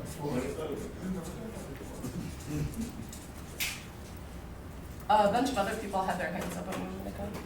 Well, even beyond the who you invite to tournaments, you are not obligated to have people on your campus that you think are problematic. Go ahead, girl. It's your party. It's your party. Don't let people that come to your party go through it. I just want to clarify, not shunning children maybe in the moment. No, but shunning peers. This is about this. This is about adults. Yeah, right? I just wanted to clarify that, because I can see, and I just wanted to make sure.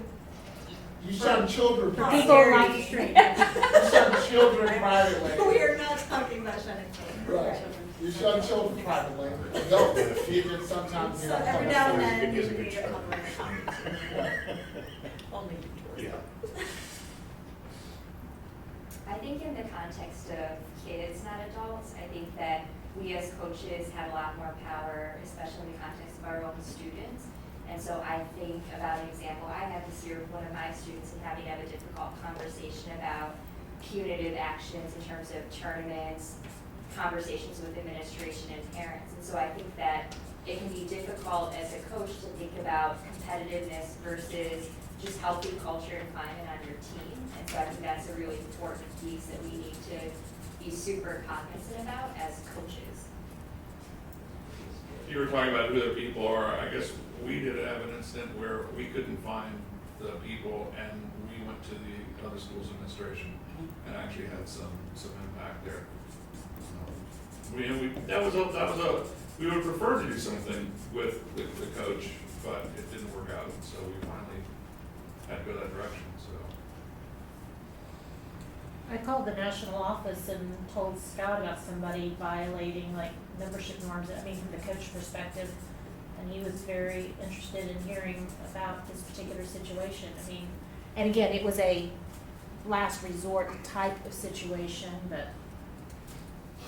I think also something that's been helpful for me is when in running a tournament is when other people have contacted me and said, FYI, this person could be an issue. Like I was not aware maybe that potential judges would have had certain conduct, and so having kind of that community of people contacting has been helpful. Yeah, and I guess we didn't put that up there, which is piggybacking on that. I think that punitive is community or Community norms. community norm, like lack thereof, like, you know, if we establish a community, then when someone steps outside the community, does the community step up and say, that's not okay? And I think that sometimes we don't necessarily do that, we just say, that's just them, and we don't let everybody do you. And I think, again, not a fake segue, Right. I think that Yeah. actually is an obstacle to Right. And that's what us. I thought that may Thank go you. there. I appreciate that. Right? We taught that together before. Oh, Tracy, right, that's right. Remember? Natural flow, you never lose it. That's true. Tracy would go, hey, you know, we might need to focus on this thing over here. And then we may need to focus. Right. I got a schedule, right? I have a schedule. Sorry, now I'm paralyzed. Community norm. Yeah. I was having flashbacks. I was like, I'm trying to get out of that. And of course, I have no schedule. Yes. I think potentially either legal impediments or fear of legal impediments, especially when it comes to things like shunning, not inviting, saying you can't be on the campus. Yeah.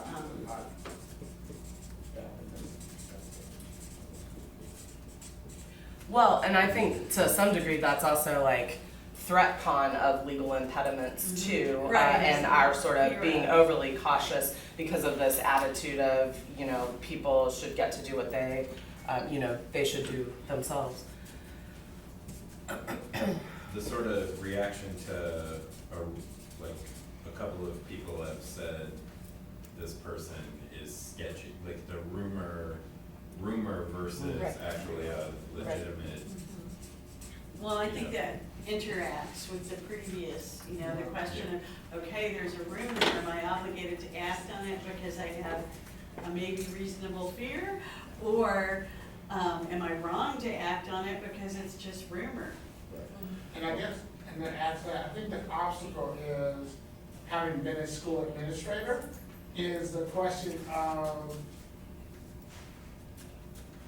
in the real world at school, if a kid came up to you and said, somebody said something to me or somebody touched me inappropriately, you go to jail, right, if you don't go and tell somebody that it happened, whereas in debate, we go, oh, well, let's look at the context, let's look, right? It's not, I think, reporting means that you say, someone told me this happened. Now, what happens after that is, it just, the process goes on. I think that's a big obstacle for us, because we try to debate about it, which I always told people when I was an administrator, right? It's not your job to debate about it, it's your job to just say, this is the information I have, and then let someone else deal with that information. The debate doesn't have that someone else set up. Right, Like, we right, just got right, which is what the question is, Yeah. which is the question of, I think that obstacle becomes in, when do you involve your administration, saying, hey, this has come to our attention, how would you like to handle that? And I think a lot of times in debate, we handle things ourselves and don't involve administrators, and they get caught on the back end. I think part of that too is just like, this is a community where we have a lot of like pseudo professionals, I guess. Yeah. Yes. In some like more events than others, but like, you know, you know, I'm gonna be 33, and I look around and it's like, you know, I'm trying to think of like who are the youngest coaches in the community who are like actually like people with teaching degrees or like, you know, working in schools, as opposed to, you know, I'm a college kid who travels with this program and I'm not, you know, I'm in like, you know, T educator, right? Like, you know, okay, like you help kids learn, does that make you an educator or not? So it's like, how does a community where if you have a large group of people who aren't like actually professional educators, they're the ones dealing with that, you know, how do you resolve that? So like, we were talking to somebody last night and we were talking about, you know, these kind of issues in debate, and they said, yeah, you know, I know that there was a girl who was dealing with like sexual harassment and, you know, assault issues, and their coach was just some like college hired gun whose immediate reaction was, oh, like we'll just make that your AF. And it's like, okay, hold on. Like that's the last thing I care about if somebody approached me with that. So, you know, in a community where that is, you know, a large growing part of it, like how do you communicate with those people? How do you establish norms with them so that they know what to do in those situations? And we only do policy, but it sounds like that is in, I mean, obviously it's a thing in policy too, but it sounds like in LD in particular that rotating hired guns, am I wrong about that, or is that accurate? Correct. A few years ago, LD and what was just being mentioned there, I was literally the only professional educator in a discussion at the Columbia tournament where a young woman was using what she alleged to have happened at a summer camp as her case, both AF and NEG actually. She had a college kid coach who we couldn't find when the issue came to the attention of the tab room. It was mostly Columbia kids running it who were a couple of years older than this young woman. And there was one other adult working the tab room with me who was not a professional teacher. He was just kind of a coach on the side, and me. And I ended up doing the mandatory reporting thing. I mean, she was from New Jersey. I called the state of New York. It's mandatory reporting hotline for teachers. They directed me to New Jersey. And even though the alleged incidents happened in California, I felt compelled to do that. As a side note, a couple of the Columbia young women who were a part of this discussion ended up being really upset in the process because they had had their own examples of sexual abuse. And so I was also trying to work my way through that, but there aren't enough grown-ups in those situations, and I was feeling very lonely as the only one who felt like legally required and you know, yikes. I think Kaz brings up a really important obstacle, which is the way that we travel and what the different jurisdictions that we're in. And I know that's something that Nalo thought about when they wrote their code of conduct, because part of the problem is you've got a kid from Illinois, you're getting a kid from New York at a tournament in DC. And so like what is the structure and obligations and how do you determine that? Is really important. And private and public schools, and Right. some are, you know, secular versus parochial schools have different kinds of things as well. I think that competition can actually be an obstacle. Yes. That and wanting to be liked. Competitive success. Yes, And adolescence. Yeah. It's an obstacle. So everyone was like, yes to this. Why do we think this is that, or other stuff? Because I think that I think that's more important than everything else that you've written on there, and I think that competition is linked to almost everything on the left side of that, and it also gets back to the question that Shantae brought up, is debate intrinsically like corrupt in this way, and this problem is irresolvable because so much of the percentage of our community cares more about winning than they care about any of those other things. And they don't, you name every good thing that you think that debate does, and people will use that as their justification to their administration about why they do debate, but in reality, the reason that they do it is that. And if that's true, you can't solve any of that. Like that is the number one obstacle to our leverage, and it's not just the adolescents yet. Yes, it's the adolescents, but it's also even, I mean, this is about as good a group as we're gonna get to talk about these kinds of things. And how many of us are in this, or got into this because of competition, and how many of us can distance ourselves from that? I mean, every positive thing I try to do with my squad is influenced by this, and I have arguments with my assistant coaches about whether or not we can do them, and it always comes back to that. Like, I'm like, are we willing to sacrifice a 0.001% of a win-loss over this issue, regardless of what it is? Yeah. And so connect that. I mean, all of us could do it. It's like tab rooms, MPJ, any other competition. That's why all of those decisions are made, almost all. That's because competition is the organizing structure of the activity right now. Which means that Shantae is right, it's Yeah. intrinsically corrupt.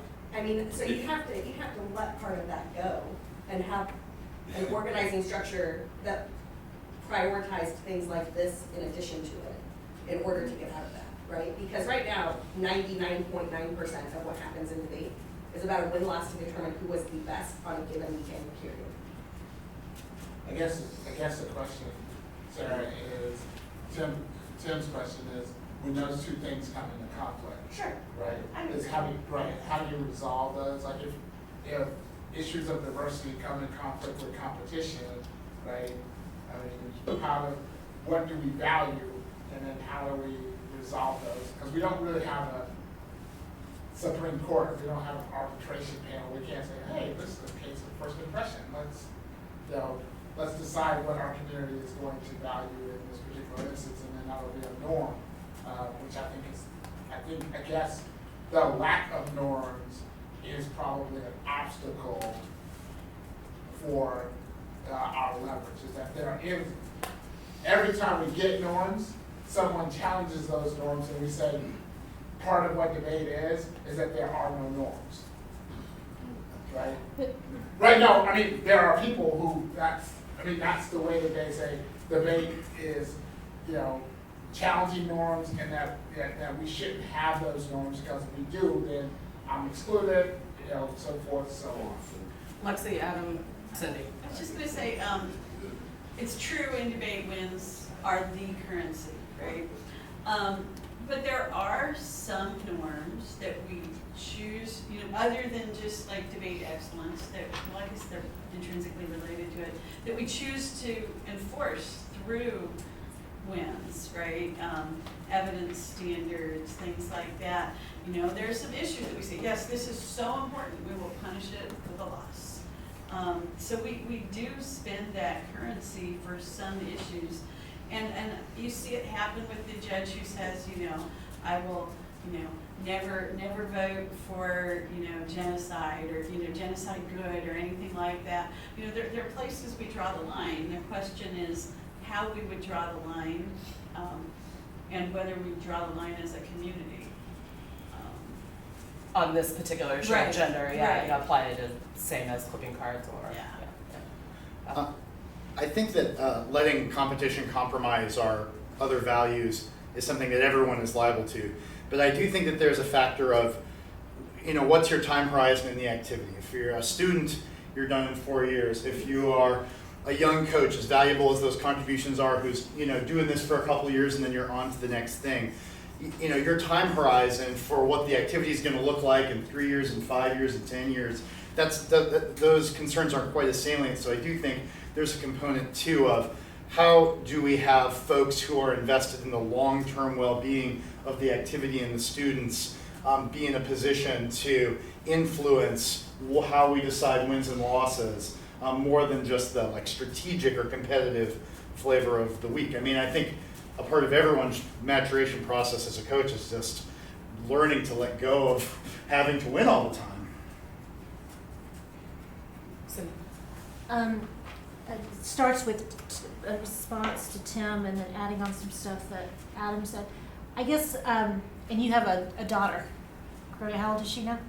She's 5. Okay. Well, she just turned 6. But we've talked before about, do you see her doing debate or something in the future a long time ago because of disappointment with the activity. See, I guess my distinction would make to your conclusion is that is inherent in competition. If you're from Texas, you know that the Baylor football program compromised its morals horribly to in assaults on young women to accommodate a winning football team. I mean, that is the nature of competition. I don't think that's intrinsic in debate. I think it's intrinsic in competition. But I do think that it's something we have to be aware of because we're in a competitive activity, and I do agree with your conclusion that like all this is tied to competition.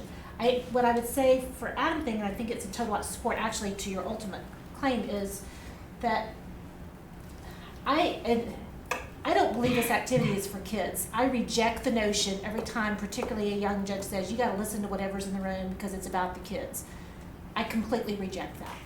I think that we have an activity, and I believe that it's valuable for democracy. I really do believe that. Maybe I'm, wearing rose-colored glasses. I think what we do is promote civil discourse. I think that's the ultimate goal of the training. And kids pass through in very short 2, 3, 4 years, and then they go on to live their lives, and we've given them skills that make their lives better in many cases or whatever. This activity is for a greater good, in my opinion. And so we should not let it be guided by what I call potted plants. Those people at the back of the room that will listen to let absolutely anything go on in the room and shed their educational responsibility to shape children and just let anything happen. And I'm as competitive as anybody in this room, but I've never just really felt compromised about making choices that I didn't think were best for the activity or the kid overall. That's just not been hard. I'm on record as giving several double losses over the years, just like you were morally repugnant and you were completely inadequate. That's what it came down to ultimately. I reject you both. I'm not going to compromise my position as an educator here in doing either thing. And I've had assistant coaches for years. I'm like, we are not running that argument. I don't care how good it is. I don't care what it's executing around. This team will not be represented by that argument ever in a round. So I guess I just like, Erin and I had this conversation. I'm just maybe too comfortable in a role of which what I think is ultimately good for kids, and our responsibility as a lifelong educator who's literally left the activity and come back to it 3 times now because I keep finding value in it and different value at different points in my life. I will also say some formats are much more conducive to World School as an example is a format that internationally encourages, it's much more about being global citizens and learning about other people than it is ever about the tournament itself. And so there are avenues for debate opportunities that are not about just the sheer win-loss kinds of records. So we're running short on time for this section, but is there anybody that had any concluding things? Sandy, did you have any concluding things that you? I'm good. Okay. Erin?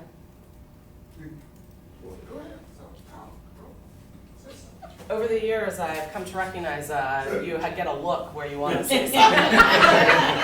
Trying to be cognizant of the time. Yeah. That's all good. It just cuts into a break, but yeah, we don't usually get breaks, and so we don't know them. So it seems that we do need a break. What we need a break from, it seems, is some of the folks who are short timers, who don't seem to have the long-term health of the activity in mind, that are selling what I think are outstanding activities. I think the folks in this room would all agree we are educators. There are folks who are actively engaged with coaching, air quote, students who do not believe that. They do not believe they're educators. They do believe they're just judges, and their role solely is to make a decision about whatever.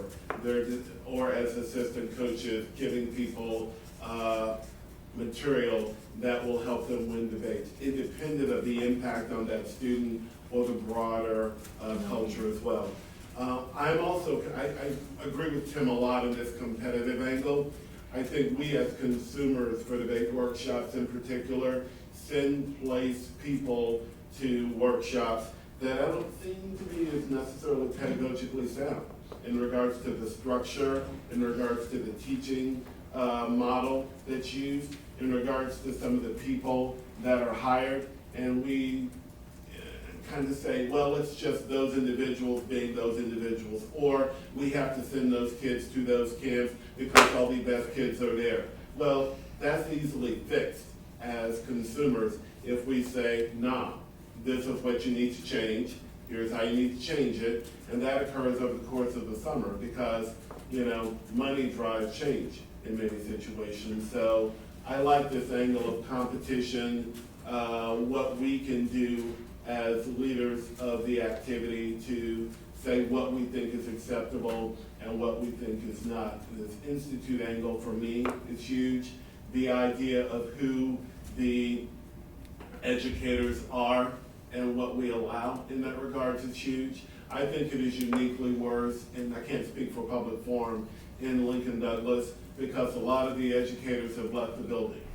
And you have a lot of these folks, 19 to 25, who are in it for their own selfish interest or in it to make a buck that I think is sullying what we think is a fantastic institution.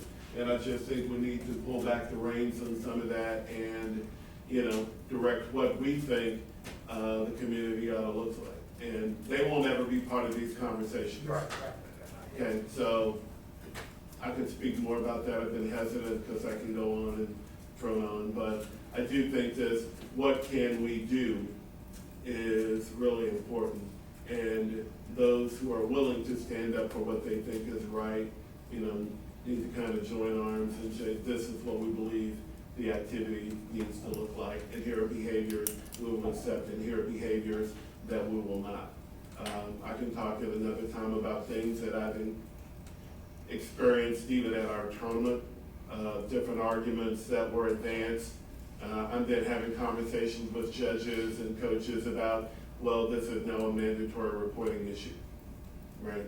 And those were good conversations that had to happen, but I don't know if everybody would be willing to have that conversation because everything is okay. Well, you gotta draw lines, some things are not okay. We can debate about what that is, but ultimately it's about the long-term health of the activity, in my opinion.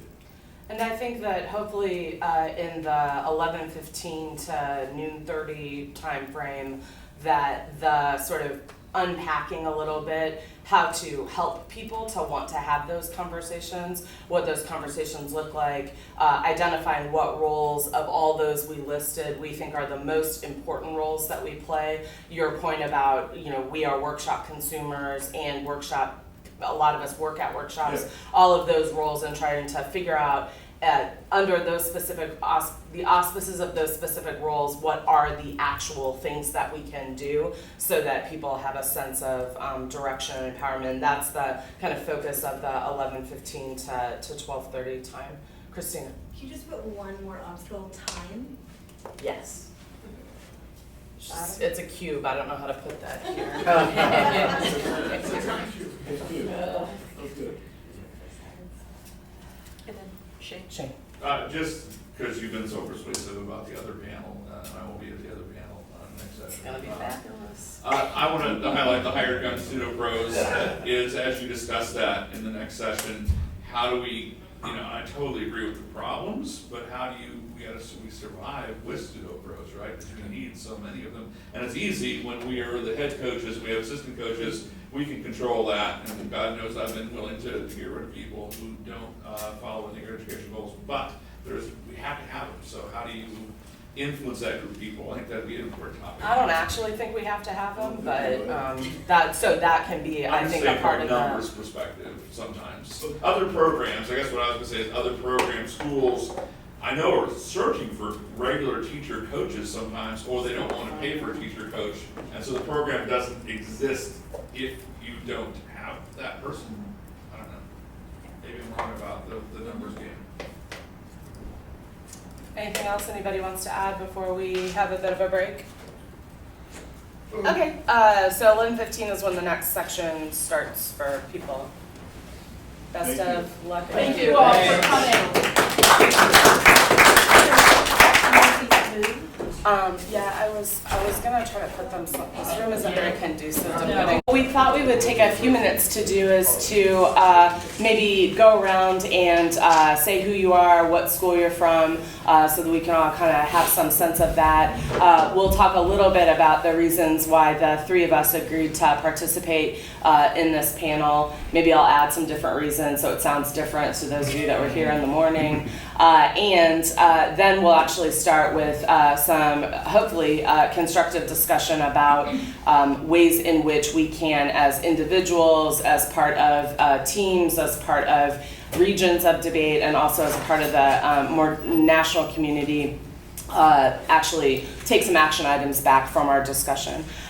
So why don't we just do a quick who you are and where you're from. Sarah, why don't we start with you? I'm Sarah Sanchez. I'm the National Program Manager at NODL now, but I ran programs for 7 years. That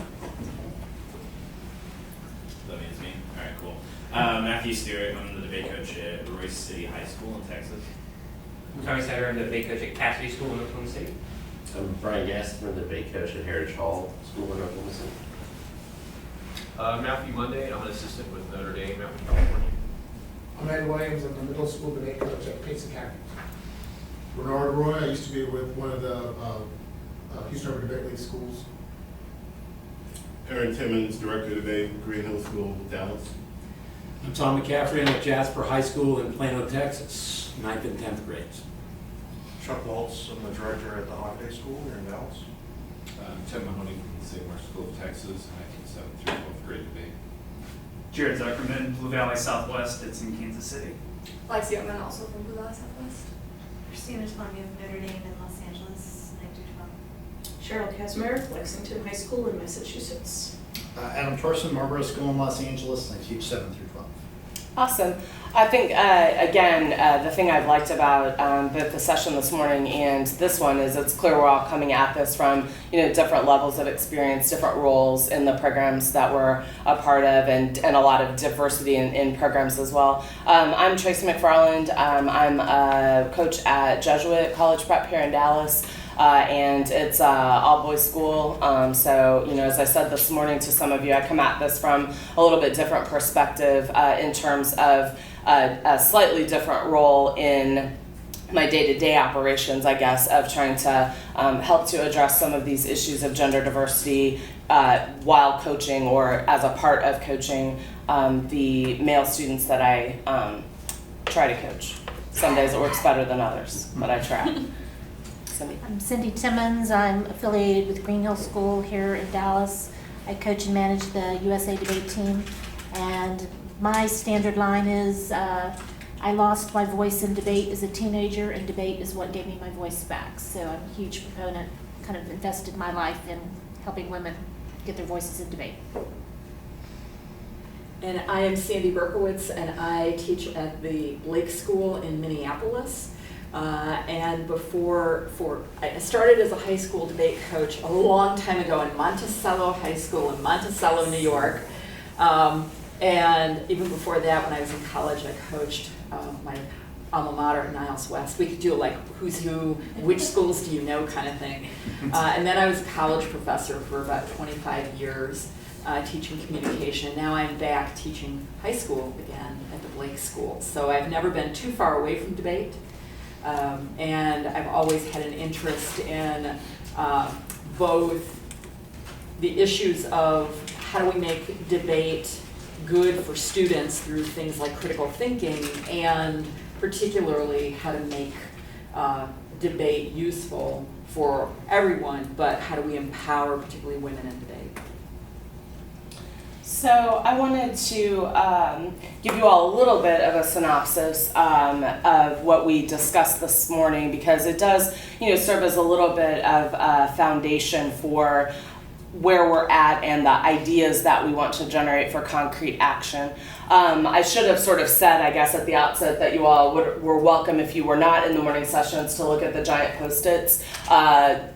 Don't be afraid, we're going to use giant Post-its in this session as well, so you'll get your turn to see your things written up. But basically what we did was we took, and you can certainly have a look at this at a different point, we talked about the different roles that we have in the community. And, I shared that when we were coming up with the questions and planning the session that I anticipated like maybe 4. But if you can see, it took us 2 giant sheets, including me cramming some things and some nooks and crannies on the sheets. And there are really a lot of ways in which we engage as a part of the community. We then talked about in the community, what's currency in the community? What is it that we use as leverage in the community? And initially a lot of our discussions were very positive. So, we helped to make choices about where we work at summer workshop, where we send our students, who we have our students work with, our hiring practices, developing team policies,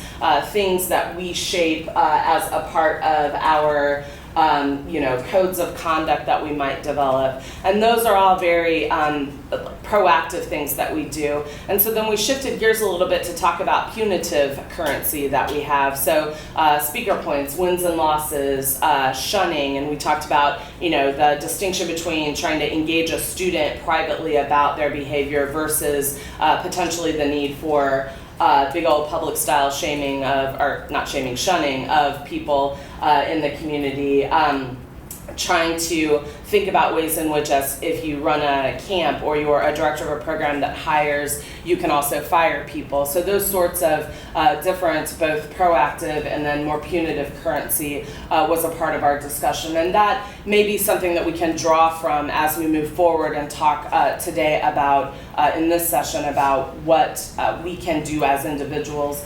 And then we also talked about obstacles to leverage. You'll notice that time is in a cube up at the top. That was an important part of our discussion. We talked about things like it being difficult when you see a violation of norm to actually act on that, other legal impediments. And we spent quite a bit of time, and I think it's important to mention as we move forward that competitive success, to use Tim's language, corrupts the community, or corrupts the activity. He didn't say community. The competitive success element of it is always, present, and the sort of balancing of competitive success with, a focus that some people have on the activity being connected to education for students. And then I think another important part of that is the time horizon. And if you are a lifer in the activity, what's your perspective on the health of the community versus if you are somebody who may just be short-term, trying to earn some cash while you're in college, that those bring with it different perspectives on competitive success versus education, and how do we grapple with that? So does anybody have any particular questions based on what I've said? Okay. My handwriting it's not the best, but hopefully it's big enough that you can sort of use that as a reference, particularly if you weren't in the morning session. So what we'd like to do now actually is to take a couple of the roles that we brainstormed and and talk about what we can concretely do in those roles in order to hopefully brainstorm some things that are things we can take back. It seems to me a natural progression is to focus on a couple of things we do more individually, where we have more control over our individualness and how we're interacting. In my mind, those would be things like our role as coaches of our own teams and judges who are in the back of the room observing or witnessing some of this stuff. Then I think it would be appropriate to talk about ways that we are interacting in community. So as tournament directors and as members of organizations and even just colleagues, and that might be a logical way to sort of format that. Does that sound okay? Okay. I think before we move into kind of brainstorming about some of those things, Cindi wanted to share a little bit of perspective on her work and evolving view of her work in trying to address some of these things. And I want to share an experience that's been really powerful on our own campus and something that many of you could incorporate, and that is starting to work with these women. When I call them the baby women, the little ones. Either for those of you who are in K through 12 systems, or if you're in a public school, your feeder schools, your sister schools, or whatever, and how we've been doing it for the past five years to give you a sense of trying to catch these women before they enter the vulnerable period. I started sharing last session that 2 key pieces of research kind of bookend where we encounter most of our young women. The first piece of research indicates that girls' self-esteem starts cratering in middle school. That research is all over the place. And the second bookend is that 1 out of 4 women will experience sexual assault or rape before the completion of their freshman year in college. And so we are dealing with an incredibly vulnerable population. So in Dallas, I've had the experience of being on the Hockaday campus over like a quarter of a century, numerous times for different kinds of things. And I have 2 boys, but I love being around little girls all the time. And one of the things that I came away with about a decade ago at an experience on the Hockaday campus was just how confident the girls were. There's a confidence that was well above the girls I was seeing on the Greenhill campus, just collectively. It kind of radiated, glowed off the campus. It was a really cool experience. So when I retired in 2009, and it was like, so what am I going to do now? And kind of some experiences, I talked to Erin about, we need to capture these little girls before they hit this age of where their self-esteem starts plummeting, and equip them and help them get their voice when they're little. Because if we can capture them before that stage, my hypothesis is we're going to hold on to them. And there was no goal about competitive debate in this at all. This was, how do we get the girls on the Greenhill campus to have the same kind of confidence, is where this came from. So 5 years ago, I started a 3rd and 4th grade after-school club. Now, again, I do have an advantage on the Greenhill campus if we have them pre-K through grade 12. But if you're in a public school, your local elementary schools have this same kind of need. There is a societal need to have after-school care on campus. That's just a real need for working parents. So many of your schools have these in place. On Greenhill, it's called the extended day program. So parents pay a little bit extra and their kids stay after school and they get picked up at 6. So as part of that program, the first year I did it all volunteer. I talked to the local, the head of lower school, and I'm like, I want to do this, and he happened to be a fan of debate, and so we set it up. In the first year, I recruited all parents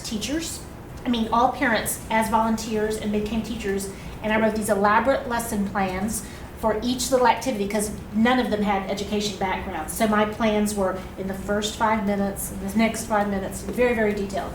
And kids signed up, and it was overflowing. Of 3rd and 4th graders, half the grade signed up to participate. This became really, really popular. And we went through the year. It was like 1 day a week for an hour.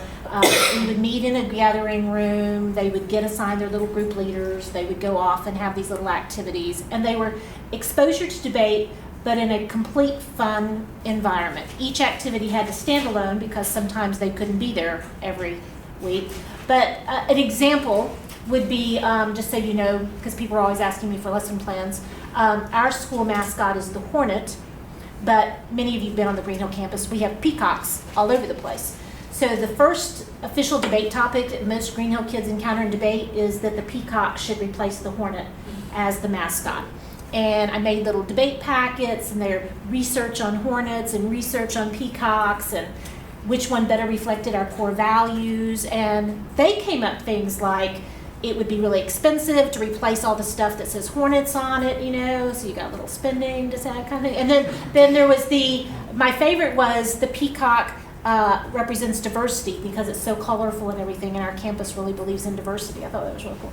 But anyway, so each standalone hour was a fun little activity that was connected to a debate concept. And I taught them 3 parts of an argument, but instead of claim, warrant, impact, it was your name of your argument, why your point is true, the name of your point, why your point is true, why does your point matter, which a 3rd grader completely gets. We debated that dogs are better than cats, all of these kinds of things. Well, that was all volunteer. Well, the next year they were like, we want to do this again, and we'll pay you money, which is really good, right? So now I get paid to do this. Every year it's been completely full. We turn people away. And then we moved up to 5th and 6th grade. So now 1 day a week I have 3rd and 4th graders, and 1 day a week I have 5th and 6th graders. And then the 7th and 8th graders, if they're not in a trimester of debate like with Aaron, they come to after school club too. Well, we started going to tournaments, and in 5 years it shifted. For the first 2 years were heavily boys, heavily dominated by boys. And I really envisioned when I created, oh, I'm gonna get all these little girls, and they're all these boys. And I love boys, I have 2 sons, but I'm like, why is it all these boys? And I started talking to parents, and what I was told were these parents were lawyers, they loved debate, they had debated, but they were thinking the debate was a boy activity. And that just broke my heart. So I learned, this is not a term of my invention at all, but it's a term I started appropriating for this. I learned that there's this thing called critical mass, where once you get a certain number of a certain group, then it can grow. And so what I did is I assertively went out and talked to some parents year 3 that I knew in the community. I'm like, trust me with your daughter for a trimester period. Please just try this. And it worked. And now we have a majority of girls the last 3 years. We have majority girls in the middle school program. They are self-sustaining now. The middle school girls come and visit with me in lower school club days and help the little kids. And it's just this, it's been one of the joys of my life. It has just been that powerful. And so first session I said I've traveled all over the world with debaters, but I had never taken middle school students out of town before. So we went to Houston a few weeks ago. I had 10 kids, Joshua, our son, and 9 little girls. And they were just absolutely amazing. I've had them since 3rd grade.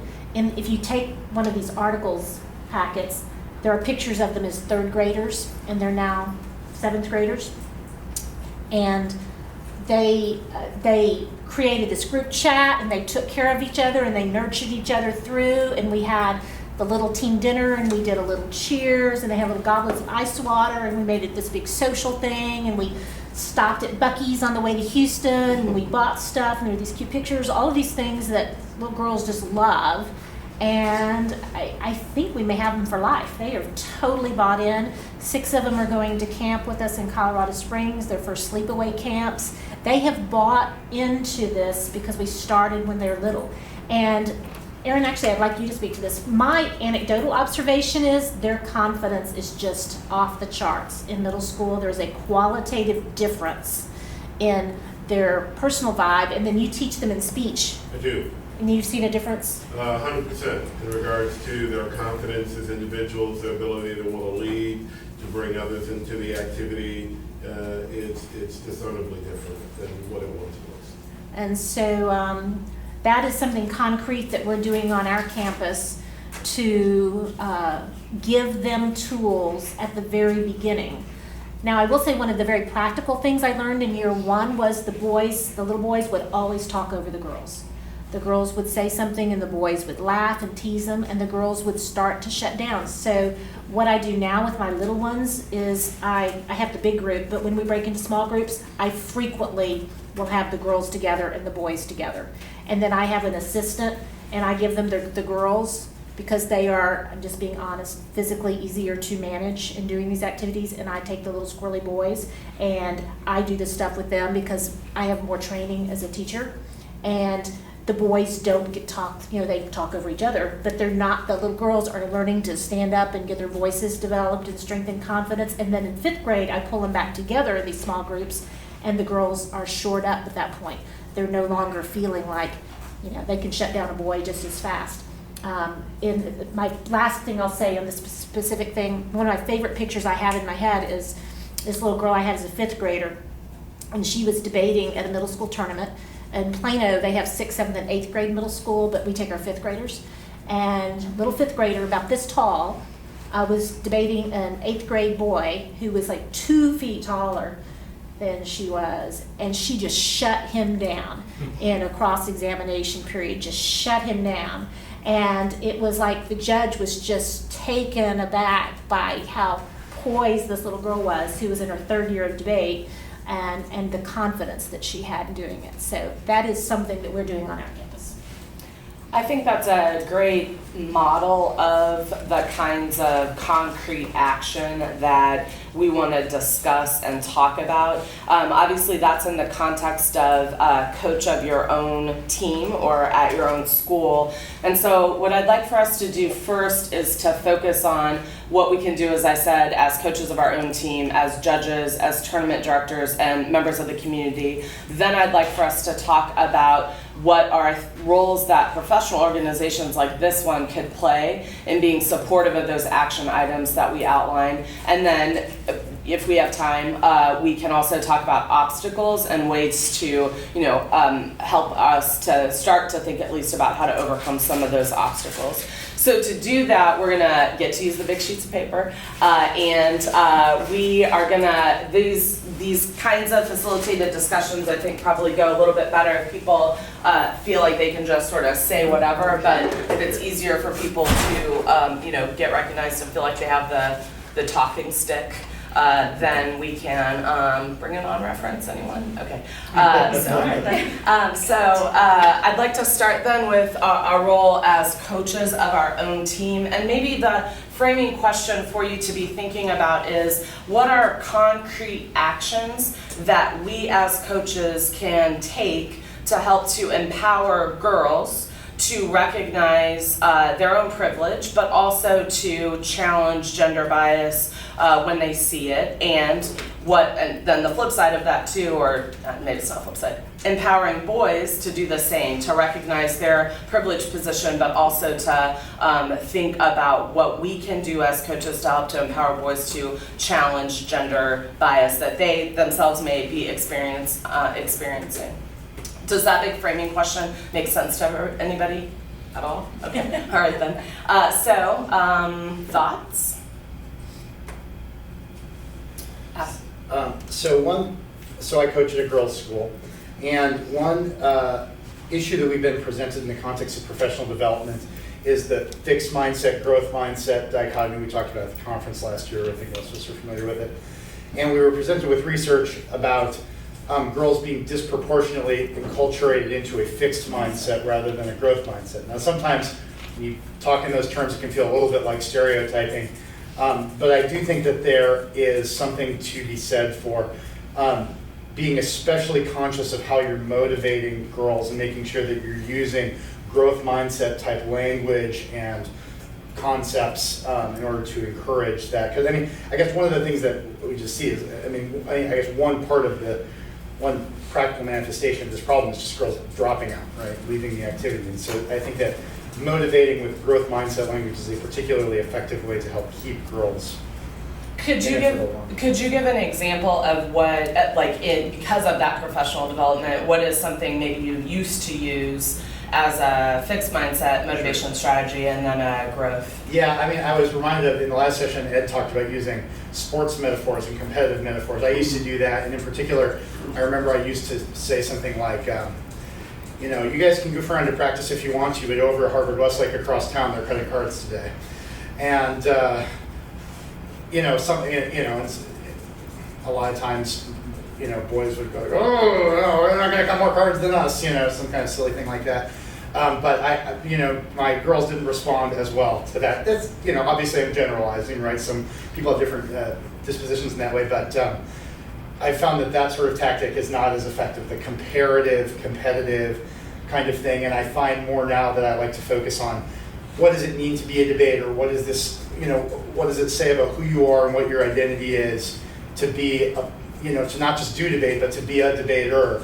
And I think that helps them to focus on the process component rather than the outcome component. Do you do that in individual conversations or as a collective? Both. So day one I do fixed mindset versus growth mindset, which is not to say that we fix it on day one, but we create a language for it so that at the first tournament and at the first practice and when we start to encounter adversity, I can say this is that fixed mindset, growth mindset thing we talked about. And then it's also the conversation with the student who's on the fence or who's not sure. They have to choose among a number of different activities. We can kind of deploy those concepts in those conversations as well. Does everybody know what he means by fixed? Because if you don't, then this is not a problem. Okay. Others? Chuck. There's two things that we're doing pretty upfront since I'm with a team with all women. The first thing that we do is we generally talk about issues of diversity very bluntly. with everyone. We have several conversations in class about challenges that women and minorities face in debate. A lot of times the question that we get from the girls is, what do I do in a situation where I felt that I've been discriminated against or unfairly treated? And the response that I've gotten from administration and that seems to be working is we've told them, you do what you feel is necessary. If you feel that you need to say something, definitely say that, and we're with you. But you also need to come report that to us so that we can follow up on what has happened. And one of the ways that we've done that, which is the second thing we're doing now, is we have a post-round reporting system that we use, where after a debate, the debaters come back and they fill out a report saying who they debated, who was the judge, what round, all that sort of information that we collect. And they have a free response section where they talk about the arguments made in the debate round, what did the judge talk about, what was the decision, how were they, and we have found that that's really helpful for many members of the team who may not feel comfortable directly saying things to my assistant and I, and it helps them put words to what they experienced. So I found it to be really helpful with beginning to start those conversations and action items for us. Can I ask a question about the blunt talk group? That's how I captured that up there. What do those conversations sound like? Like, how do you introduce that in the classroom setting? So in the intro class, which is mainly made up of freshmen who haven't either had any debate experience or only took a debate class in middle school, we begin talking about it in terms of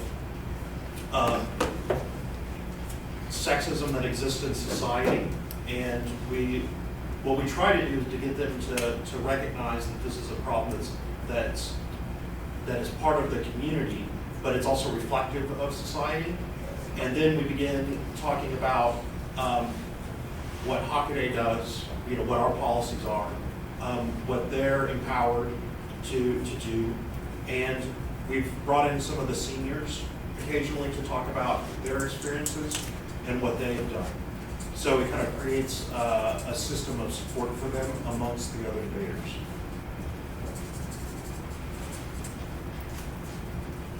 Other things that either y'all have done, thought about doing? I'd say being conscious of your assistant coaching staff. Something that I think that I really enjoy about our program is we strive to be as 50-50 as we can, and that's not to say the girls get the girls assistant coaches and the boys get the male assistant coaches. It's just that they're able to see that you can have leaders on the team that are mixed gender. So we're a fairly young program. This will be our 8th year. Our school's only been open for about 8 years now. And so our junior going into senior class that we have this year is kind of our largest that we've had since the school's open, and actually their freshman year was my first year coaching. And I think we did a really good job when they were freshmen. Sometimes I would take them at their novice tournaments, and Jerry would work with the varsity kids, and then sometimes he would take them at their next novice tournament, and I would take the varsity kids. So now those boys that are going to be seniors and the girls that are going to be seniors both have immense respect for the both of us. Like, the boys value my opinion, they also value Jared's. The girls value my opinion, they also value Jared's, because from the start of their debate career, they had both a male and a female, and I was just an assistant at the time, but they had both a male and a female to look up to and respect and see that their ideas were being listened to. Go ahead. I think that goes back to the comment I made in the last session, is just how much time are we thinking about investing in those younger grades? For us, the youngest grade I have access to at the moment is 9th, but am I investing those resources, at least in the circuit we compete in? The only thing that coaches appear to care about is how their top team does. And if that's your mindset, and again, it goes back to that winning formula, if that's all you care about, then you're sending messages, unintended messages, all the way down your system. And so I've actually gone on more junior varsity or freshman trips last year than I've gone in my whole career, because it's not just because I want the one thing we can control is our time. And I think we can control it in terms of who we work with, varsity, non-varsity, male or female. We also control it in terms of what we decide to talk about in class. So having these blunt conversations. The first thing that I've listened to today that kind of like hit me as an aha moment is we do get caught up in talking about argument because we get off one weekend and we want to talk about what we lost and we want to jump into the next weekend. And how many times do we actually stop and talk about real issues? And I think I'm very guilty of saying I probably don't create that time to talk about those real issues. And that's the one thing I can control is time. That's all we have. How many of you have this intentionality in the split in the gender of the coaching staff? I think that's super interesting. And part of the reason why that is of interest to me is obviously, for those of you that don't know, Dan Lingle and I were married. And so obviously we've got the gender balance there. But because it is our practice to only hire alum to be assistant coach, it's like straight up that you've been in our system, you know our system, and so we only hire assistant coaches that are alum, then I'm it. What with the all boys? We have not had anyone transition yet that we would be able to, incorporate. And so, anyway, so I'm interested in whether anyone else is intentional in having that sort of division. And one of the things Dan and I have to be aware of in that dynamic is particularly younger debaters that haven't spoken to me at all, think I'm going to be maternal, and it probably is in fact the case that I am a little bit. But anyway, so the reason why I say that is that then we have to be very aware of, from the get-go, breaking down some of those gender norms that our debaters come in assuming about how the dynamic is going to work. So I'm interested in other people's experience about that, if you have any that you want to share. And if you don't, I'll just be vague. I work with an assistant coach who's also a teacher, and we are pretty intentional about those roles. I have a team that usually is about 55% male. A couple of years ago, we were 55% females. We have a lot of real terrific girls in the program, but we do talk about it. We don't use any outside coaches. There's nobody but us. I don't have any college assistants at all. One of the things, I'll just give you an example. I think it's critical. If you don't have a female coach, what Aaron and I have talked about, the girls need to have access to somebody on faculty that they know is their point person. I just think that is essential. And if you don't have that in place, I hope that you get it. But when I took these little girls to Houston, I was texting Aaron progress, and one of the 9 started her first period on the trip. And another one went from the beginning of the year, her little blouse fit, and then she got little boobs mid-year, and her clothes didn't fit, and they were gapping and everything. And I had all my safety pins and first aid supplies and everything, and I was able to take care of them. So I'm texting him you must be glad that I'm here. He's like, oh yeah. Because these are issues, particularly with the little ones, that you need to have an action plan for.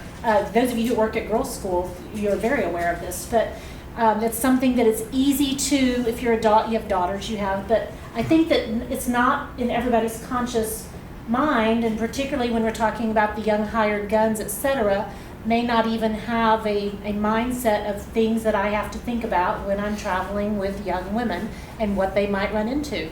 If you travel with young women internationally, I'm always advising them, because I know this, take the products that you want from the U.S. with you, because they will not have those same products overseas. You want to be comfortable with the stuff that you are using. And these are conversations that maybe men can have, certainly, but it's probably easier for women to have those conversations. So having somebody on your faculty or campus that is available to them gives them those insights. I've had several young women with endometriosis, which can be crippling, and they feel comfortable telling me those symptoms and what they're going through at a different kind of vocabulary than my stomach hurts, which is what they might tell a male coach, and that's not really going to help them get the relief that they need, potentially, if that's the circumstance that they're facing. I was just gonna add that, I guess expanding assistant coach to be chaperones too. I used to be annoyed by the policy at my school of you have to have a male chaperone if you have male students, and I used to be like, ugh, now I've gotta make sure I'm gonna find, not that it's that hard to find male coaches to hire, but that I now value that policy significantly, because then that forces the school to give you resources for both of those, to have a male chaperone, and it has helped in different instances for boys to have somebody to go to as well when they need to discuss something. That was the same thing that I was gonna say, and it's actually, we did some work looking at best practices for field trips across other organizations that work with students, scouts, and Little League Baseball and all of those types of things. And the recommendation is always having 2 adults in cases of emergency or in cases where there might be controversy, but also if there's a gender mix, always having a male and a female.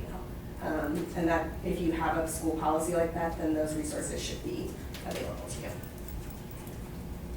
Okay, moving away from the makeup of the coaching staff, are there other things as coaches that we can do to empower girls and boys to recognize their privilege and also to challenge gender bias when they experience it? Yeah.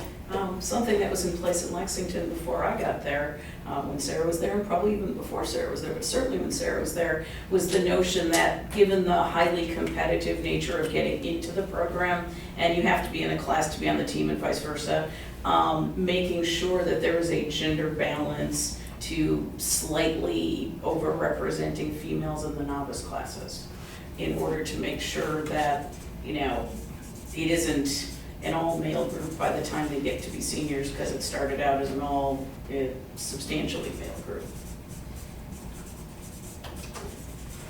And that seems to me that people who are in advising roles, counselors, that kind of thing, need to know that. So structurally within the school, they need to know that so that they can encourage folks to take it.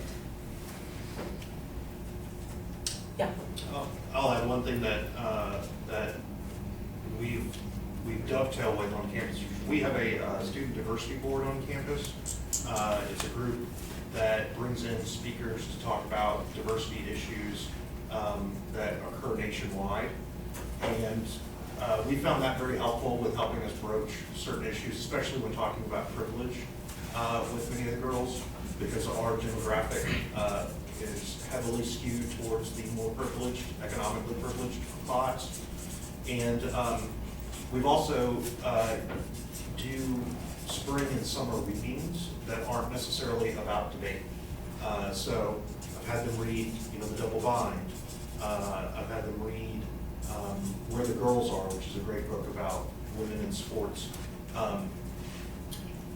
as a way to get them thinking about these issues outside of their competitive life and making connections between the exchanges that they're having within their competitive life with broader social issues that they're going to run into if they haven't already throughout their life. Just team policies. Just basic policies you set up with mutual respect of your team for all of it. It's not a gender issue, and then the way you enforce those policies, are they telling off-color jokes in the van after the tournament and you're kind of laughing, or are you shutting it down when necessary? You set the tone for what is allowed on your team. Yeah. I'm going to throw a bit of a hand grenade here. I apologize, it's going to take a little bit of time to set up. I come at this a little bit differently. I am not a teacher. I came at this, I started out judging 2009. I just came back to the activity, started judging, learned about the Urban Debate League, started mentoring, loved it. Loved the idea. The kids pulled me in as a coach. As a non-teacher, as a mentor, I remember back to the mentors I had in high school, some of which I still talk to today. My advisor from Key Club and other organizations like that helped me through some of the other things. So I approach the activity, dealing with the kids and activity in a kind of different way. I don't look at it as winning a tournament or just graduating high school and going to college. I start with the big question. I said, what is it you want to do in life? How do you want to change the world, impact the world, and work backwards to the things they need to do and get them there? And recognizing that I'm dealing with urban debate kids, they have an extra set, or at least many of them think they have an extra set of issues that I try to address. I try to keep them out of the corners and away from the edges of the table so they don't fall off. But in particular to females, I've had 3 girls, 3 urban debate league who were not teen mothers, or I guess they're mainly beyond 20. At least 2 of them got pregnant their senior year. And one of them I know, since I coached as a mentor, I'm still in touch with all of them. That's a lot. It's hard. I told them that's a lifetime relationship unless you choose to cancel it. Where they don't talk to many of their teachers or principal or whatnot. When they got pregnant, the only goal was, okay, well, let's get you your diploma and pass you on to the next person. But absolutely. So I said, there's one girl I know who's, very, she's experienced all the natural frustrations you can imagine and struggles of trying to go through college. First she went through community college, now going through college with a young daughter. And she's very defensive about it and whatnot. And so it's a question, how can I, as a male, but how do I deal with that before it happens? So how do you deal with that? Because what's happened with some other coaches, the first question I ask the coaches is the father or debater, because then I want to talk to him, because he has a role in this.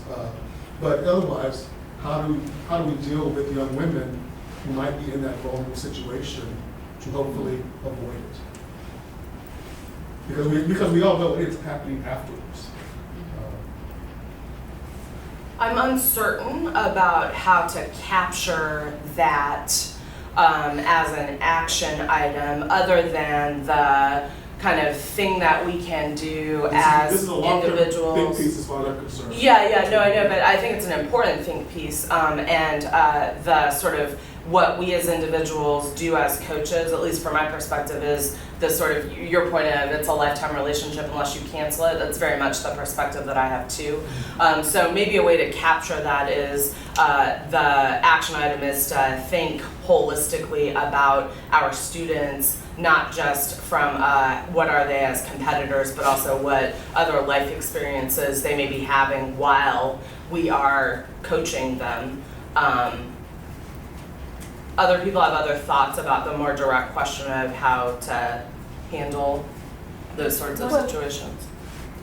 To me, it goes to the issue of dealing with their sexuality as young people. And one of the things that is the way I'm approaching it now is, because I'm working with a lot of kids who are not on our personal team, is tournaments and situations are business trips, and introducing the concept of what expectations are on business trips and what that means in terms of relationships, etc., versus social situations, dating, etc. And that is language that they appreciate because many of their parents are on travel for business, and we don't go on business trips to form relationships.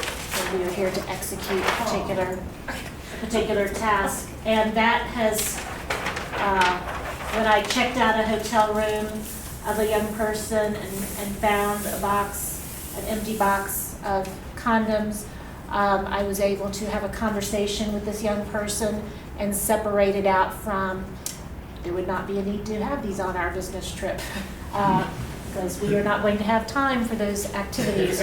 And so, but it became a way to discuss that, and then it forced me to think about, in terms of, however, not treating this young woman differently than I would a young man. In other words, there's no shaming or shunning because she was thinking about responsible action on her part versus what I would have done if I'd found those in a boys' room. So that created issues there.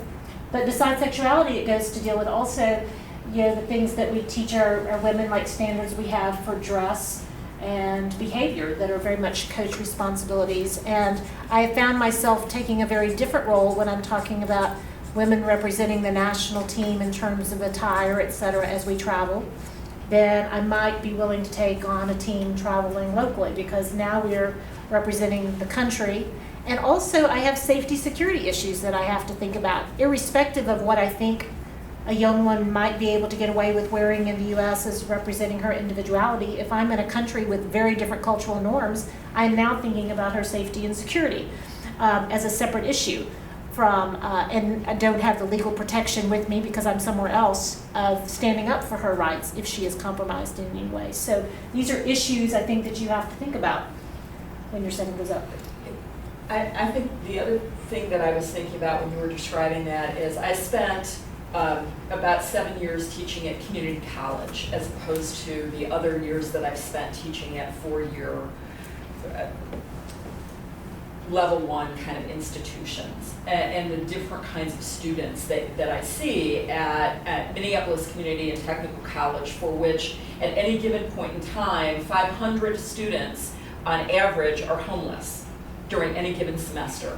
And so we're talking about quite a different kind of population. And when you were describing those students, I'm reminded of those students of mine from MCTC.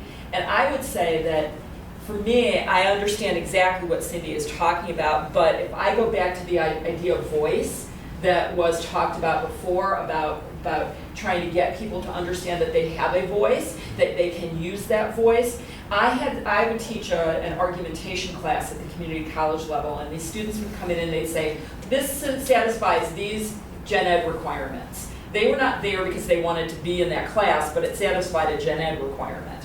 And I would say to them, but these are skills that you can walk away with. But trying to get them to understand that from the beginning and get them to buy into the idea that these are things that are beneficial to you, that you can garner your own voice, that you can grow as a person and in your own voice, that would help them to be able to see that there are different pathways that they can take. And so I think even from the beginning, how you frame these ideas to them gives them a different way of thinking about it, because now they don't see themselves as the only way out of this is that I have to be with someone and I have to get pregnant and I have to have a child young.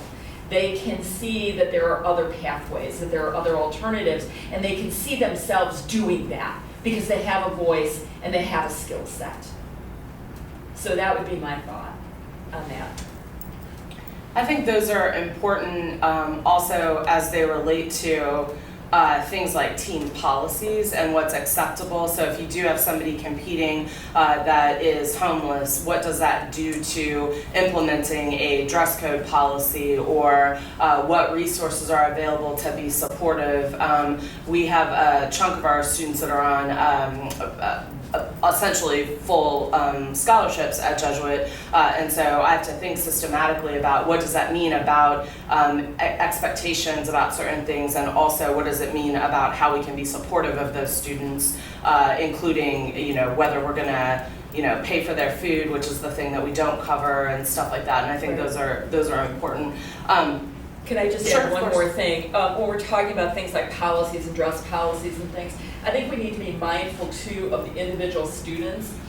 So we had a student who debated for us at Blake, and Blake is an independent school. Students on average are pretty wealthy, but that doesn't mean every student is.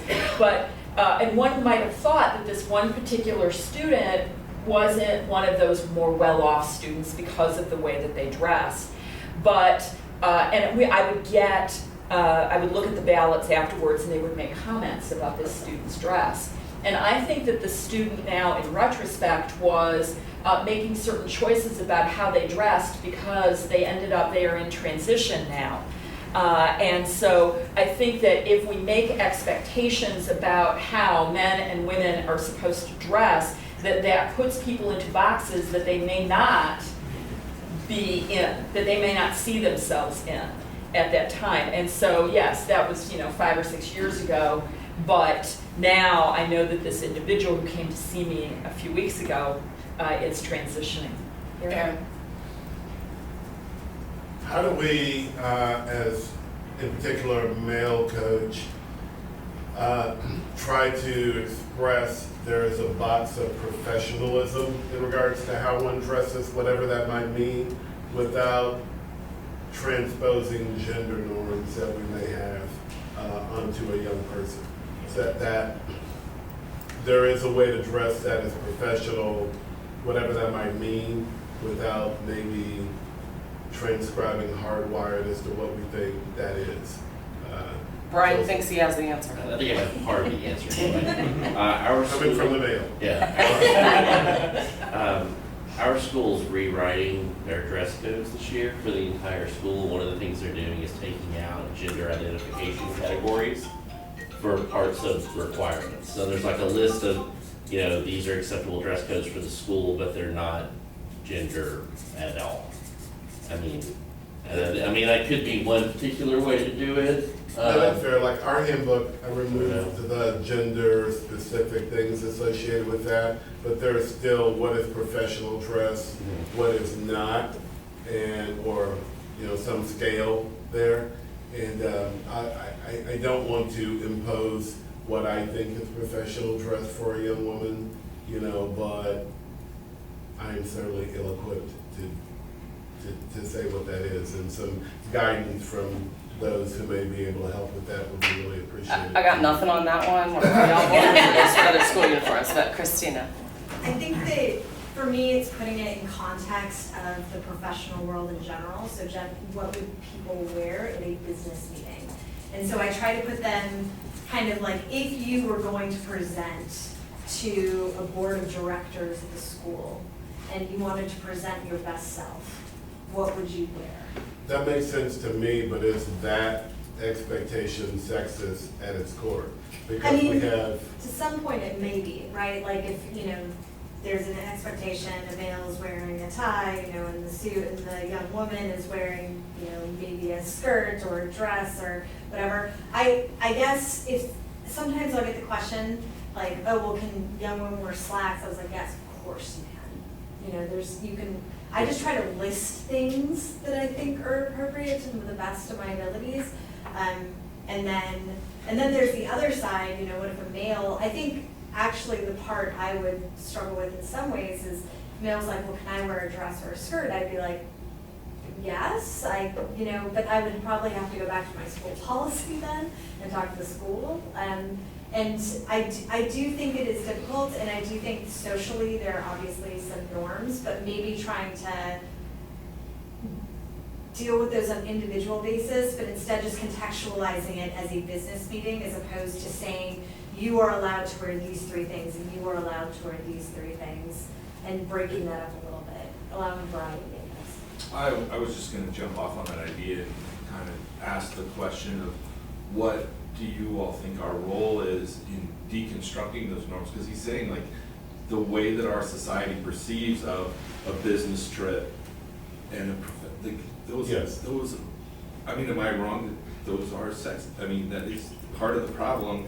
And so obviously within the guidelines of our school, like we all have guidelines that our school set. So we're going to be bound by that first, but to the extent that is possible, and especially debate, one of the things that's always been awesome about it is you could say, I don't care what you dress, I don't care what you sound like, I don't care if you're shrill, I don't care if you have an accent, I don't care about any of that, I care about your argument. And so we're in kind of this unique situation to deconstruct those norms. And are you saying, well, or, because it's the other side of, well, this is the way the real world is, like, so this again is just a question of how do you feel we should be balancing those things? But one area I would disagree with, I do think we care about how people sound. I do think we care and should care about how people look, in regards to the way that they dress, or not. And maybe that's just me. There are some things, part of my paradigm, and this occurs from a few years ago, is you gotta be fully clothed. Right. I'm not interested in you deconstructing patriarchy or whatever by disrobing if I'm judging or twerking or doing whatever. Not interested, not me. There are those that disagree and want to accept whatever students are willing to put before them, I guess. But I think many care, but may be uncomfortable in transposing their identity on what that looks like, I guess. You could have easily put on the obstacles list the commitment to free expression, which is a really important reason that many, if it wasn't competition, a commitment to free expression has to be pretty high on our list for most of us about what is wonderful about our activity. And then all of a sudden we're confronted with this, and we're just like, But there's a, I think and I will say there's a whole different thing for like national team members representing the country expectations, just as like local tournaments or whatever. I mean, I think a standard could be, you're entitled to free expression within school limits, but you then get the consequences of whatever that is. And a lot of judges are going to judge you based on first impressions, which is a real thing, and you choose to do that, then there's a consequence to that that's really natural. For the team that I work with primarily now, I think a difference would be this. I think it's sexist to say my girls have to wear 3-inch pumps and not flats. To me, that would be a sexist designation on a dress code thing, to make a requirement about you wear pumps or not. Some of them like to wear pumps, some of them like to wear flats. To me, it's not sexist to say, I don't want to see anybody's underwear. Okay? I don't care who you are. And in terms of short stuff, I don't want to ever see butt cheeks. No butt cheeks. I want to see one set of cheeks. They're on your little face. I never want to see butt cheeks. I want to see hairy butt cheeks. I don't want to see other butt cheeks. And that seems to be pretty universal. I just don't know that that's a bright line that individual expression is not going to cross when you're representing the country. So, and they buy that. They get. And they also understand it's different. Like when we're overseas but we're practicing in the rooms, whatever they want to wear, individual expression, yay. When we step out and we're representing the United States, where people are forming their impressions of the country potentially, that's a whole different issue. I think being transparent about those divisions can be really, really helpful. So one of the things that is unique about the non-professional tournament, that there's a dinner and very professional, like networking type of event beforehand that students have frequently attended. And then there's also the tournament itself. And in our tournament expectations, it talks about the expectations and standards for that dinner versus the expectations and standards for the weekend. And we're very transparent with our coaches to say, these are two different events with two different audiences that are trying to accomplish two different things. That's a useful lesson for students to learn, like what goes at a weekend debate trip when people are like, hey, yeah, we don't care what you wear, we just want to hear your argument, because I agree with that at its core at some level. It's very different than what you're trying to accomplish in a room with people who can make or break the future of the entire urban debate network. And that is real life. Like, real life is that what we do on a given weekend in a debate setting is different than the audience that we're trying to talk to when we're trying to make policy or like expand debate in different schools or like make it part of the curriculum. And I guess that is where the conflict of what Tim is talking about, the free expression question. I think that the way that, as a father of two daughters, and I think the way that we look at it from a coach perspective and the way they look at it and the way, like if debate is your space and if what you do and what you wear and what all that sort of stuff is, if you reject professionalism, then the coach telling you to be professional is quite literally that's almost like saying women dress like X, right? And so if you're a woman on this team, you wear a skirt and you do that sort of thing. I'm married to a woman who has to go to federal court and she has to find a skirt. Like a federal judge, she goes, I'm in federal court today, I gotta wear a skirt, and I'm gonna be pissed off all day. Right? and so I think that's the question I think we again sit here and we say, this is what we're doing about debate, and we can say this is what our thing is. But I think that, I guess it goes to a bigger question, and I think one of the things we have to add to the list of the thing is that I think the coach's role has to become chief motivator. And that chief motivator role, I think, helps shape how they feel about themselves and the unit, and therefore they're willing to sacrifice some individuality. I do this as a football coach. We're a football coach. We literally, first time ever as a football coach I had a kid on the team that was openly gay, right? And you know, so the questions about how we do things and what we do, right? I mean, he didn't openly challenge anything, he didn't say anything, but I was sitting there thinking about like, okay, all right, we have to think about these things different about what we require, how we require it, what we do, that sort of thing. And I think that that's what we have to do. I think that and he said something to me that was really powerful. He said, I believe in the team more than I believe about me as an individual. And it can't be about me as an individual, it's gotta be about the team. And I think that's one of the things as a coach, right, with dress codes, with all of these different things, is that if we create a culture, i.e. being a motivator, then I think that our students then reflect our culture, right? And if that is dress, if that is whatever it is, I think that helps that process, and then we embrace, right? I'm saying the word embrace. We embrace. I'm probably gonna have to have a kumbaya moment or something.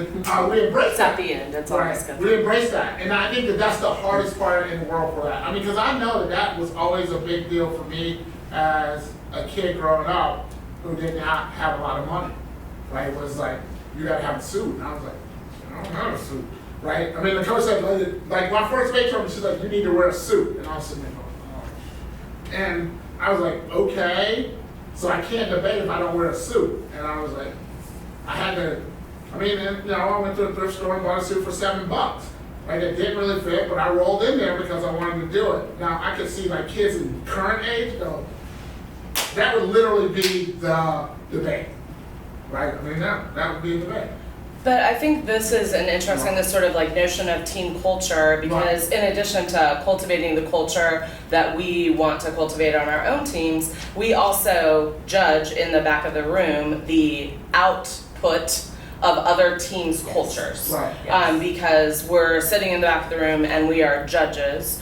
And so what if that culture that's been cultivated on another team does not call into question all of these norms that we seem to be singing Kumbaya about.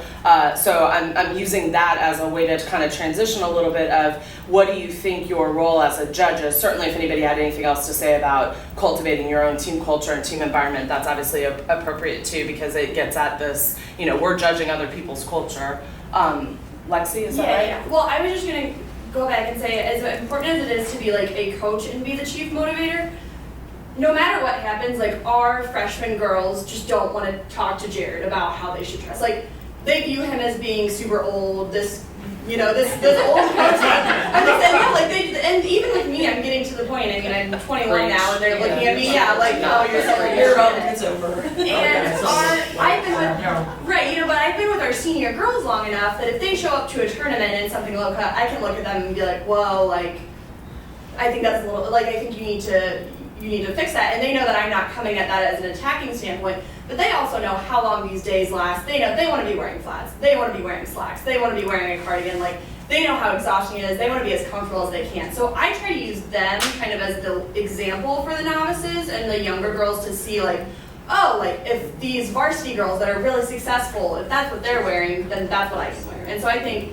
utilizing your older kids as the motivators is also very effective. Well, we debate in a community that's 90% parents. So it self-polices a lot of the things that maybe other coaches are struggling with. We don't, because it is perfectly normal in our activity to lose debates, a good number of debates on things that had nothing to do with the debate itself.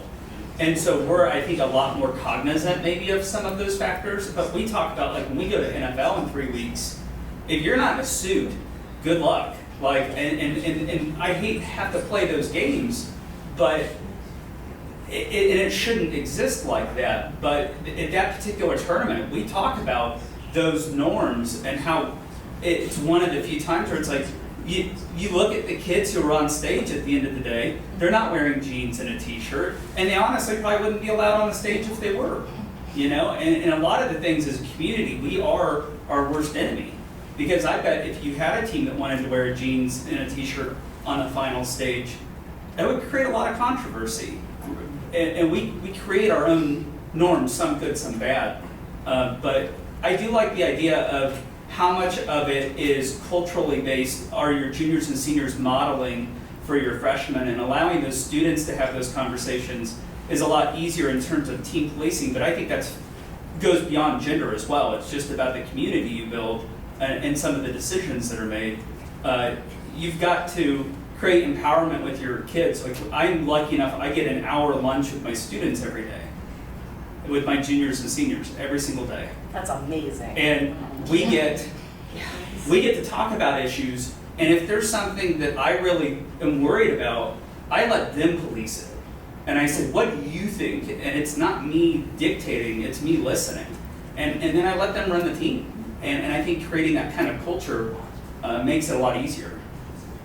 Tim, you had something? I was just going to add to the list de-emphasizing winning, and I'll talk about two components of this. The first one is kind of the no tolerance policy.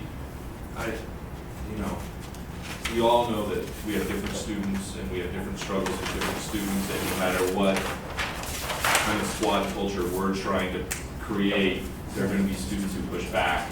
But I try to make it really clear that there are certain things that are going to be taken very seriously, and if you think that you're not going to get suspended because you're the top debater or some of that stuff, it is, of all the things that I've gotten way better about as a coach, I know that my students don't believe that. I know, and they have historical examples of people on our squad who have been suspended, and so they just know it doesn't matter.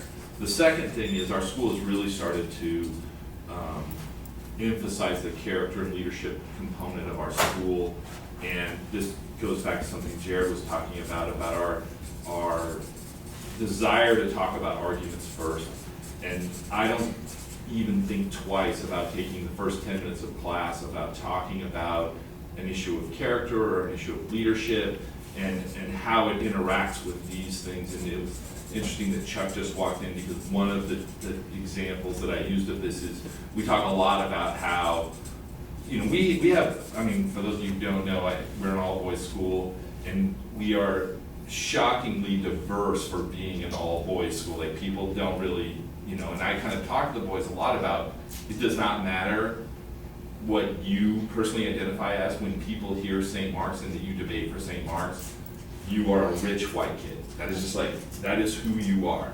And we talk about that kind of an issue, but we also talk about when you all are talking about things in the Salt Lake City airport when we've arrived for the NDCA, do you know who Chuck Waltz is? And they're like, I've never heard of him. And I was like, well, he's the coach at Hockaday. And guess who rolled through the airport at the same time? The all-girls school that you may not know those girls individually because you don't hang out with the Hockaday debaters, you hang out with other Hockaday girls. This happens to be our sister school, for those of you who don't know. And every single kid in this classroom is now implicated by the things that you said in the Salt Lake City airport. And it doesn't matter. You are a St. Mark's debater. And if that's the first 20 minutes of my 45-minute class, then so be it. Like, the fact that, we didn't get to talk about Malthus today, well, I'm gonna have to suffer. Two quick things. One, I want to piggyback on Lexi's suggestion about making use of older girls. I don't want to be thin on the ground, but I think that's a really, really important point. If you've cultivated a trusting relationship with them over time, when we have a conversation about what should you wear for the first tournament, I turned over 100% to our older girls.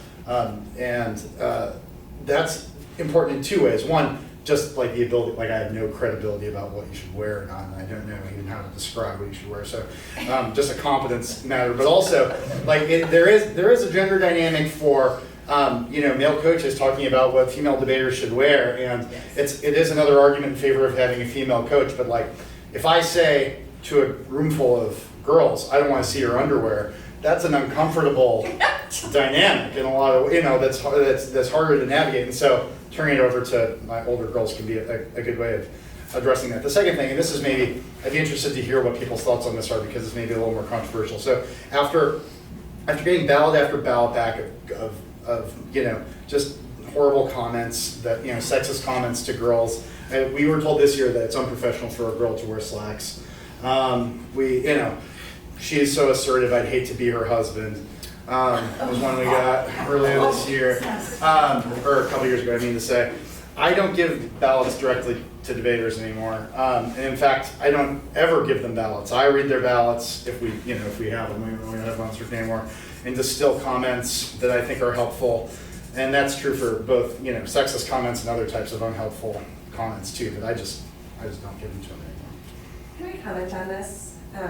Because I hear that, and particularly for younger students, that would be my gut instinct too. But and this goes back to what we were just talking about, like dress codes and professionalism. They will hear that in other places. So you need to make a decision to have conversations about what that means. And I think sometimes being like, okay, there's this ballot, I don't agree with anything on this ballot, but let's just talk through what this says and what it means, and how we deal with that and react to it can be really helpful. And as some background here, which is sort of weird, but like, go with me for a second. One of my side things that I'm working on at the moment is sports writing, which is really cool and something I wanted to do like my entire life, and it's been really fun. The comments that I get in sports writing are 10 million times worse than anything I ever heard in debate. And the comments and the capacity for that environment to deal with those comments is 10 million times worse than anything in debate. So part of what we're doing here is preparing them for the moments when they have a boss who is going to say something similar to this, and those can be really, really powerful, teachable conversations and moments. Do any of you all have, as a part of your squad policies, social media provisions, interactions, like what your debaters are or are not allowed to do as a part of their social media-ness related to debate? Because I think that's a place. And have you seen the video of the Sarah Spain and Julie Hart? It's one of my favorite things. They're both Chicago sports writers. I showed that to the debaters. Really Christine. We don't necessarily have a specific, I do write into team procedures that their social media presence is subject to like discipline board action.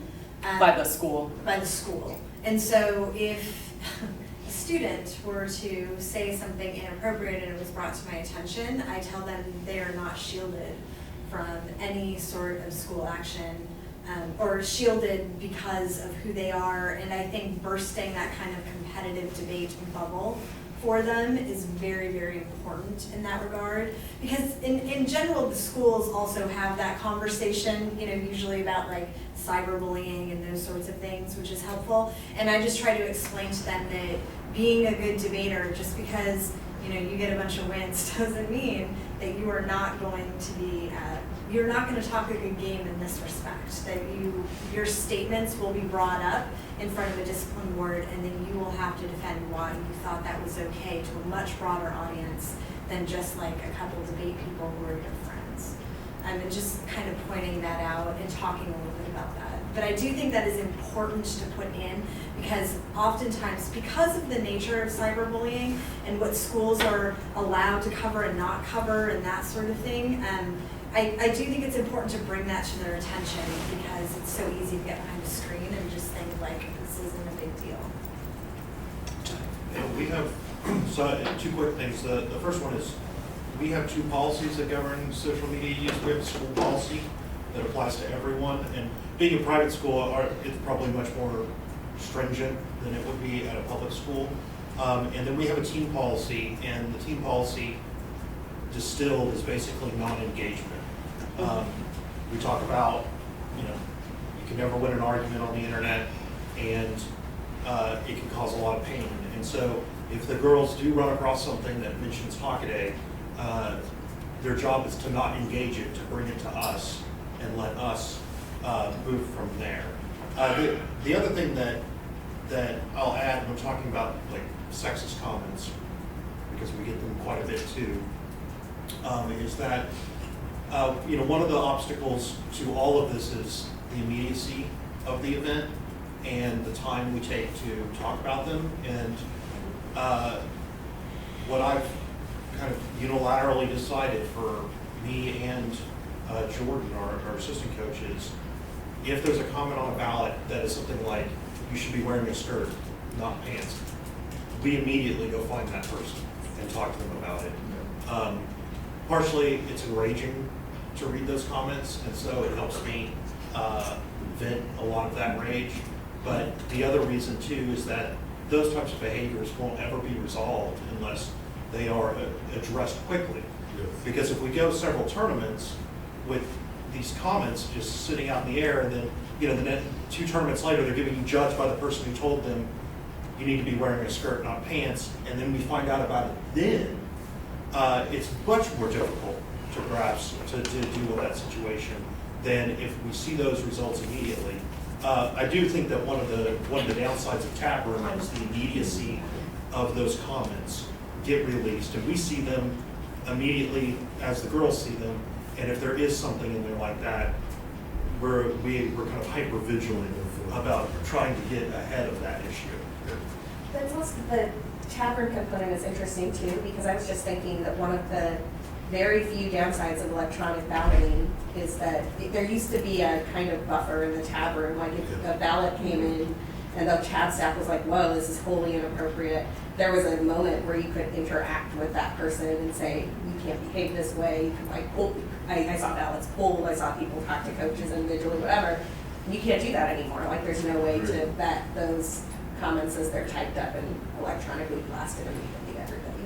Yeah, and that leads me to kind of part of our role as judges and even members of the community is that I think we do need to make sure that we are following school policies when it comes to interactions with especially minors. And those that we are hiring for judging, we're hiring for tournaments, things like that, that they're also aware of those policies. Because one of the concerns that I've had and have had several experiences with is hired guns engaging in inappropriate comments or behavior towards other debaters, and people throw up their hands and say, well, it's not really my problem. It's not my tournament, it's not my team. They're paid for by another debater. Parents are paying for an assistant coach. Those sorts of things cause I think liability issues for us, yes. but also it makes it very difficult to create a consistent community that doesn't accept those types of behaviors. So, we talked about one of the 10 roles that we listed, so that's a sign of a good conversation. It's already 20 till 1, so we've cut into your lunch, but for me, this all highlights that the community has lots of ideas that we talk about in some of these one-off situations, but don't necessarily follow through on. So we've collected from the first session emails, and if you want to sign on, if you're a part of the second session, I think that our idea is to circulate some notes about this, and perhaps that can be the beginning of working group-esque kind of thing under the auspices of the NDCA or even just independent for people that are concerned about these issues. Because for me, what has been true over the last 6 months is I felt very disempowered, very can't do anything to change the world because everything is awful. And so these sorts of interactions help to remind me that there are sort of avenues for things, which sounds all trite and cheesy, but I actually mean it. So hopefully some of this conversation can continue even if it's in other forms. So thank you very much for participating.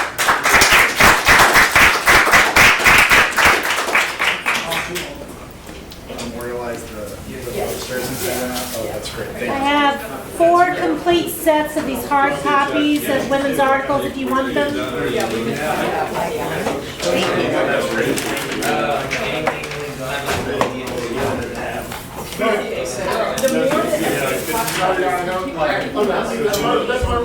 you'll be able to type of them? Yes, and they take those And they have to be sweet while still not being overshadowed by the 6 blue guys they're pushing.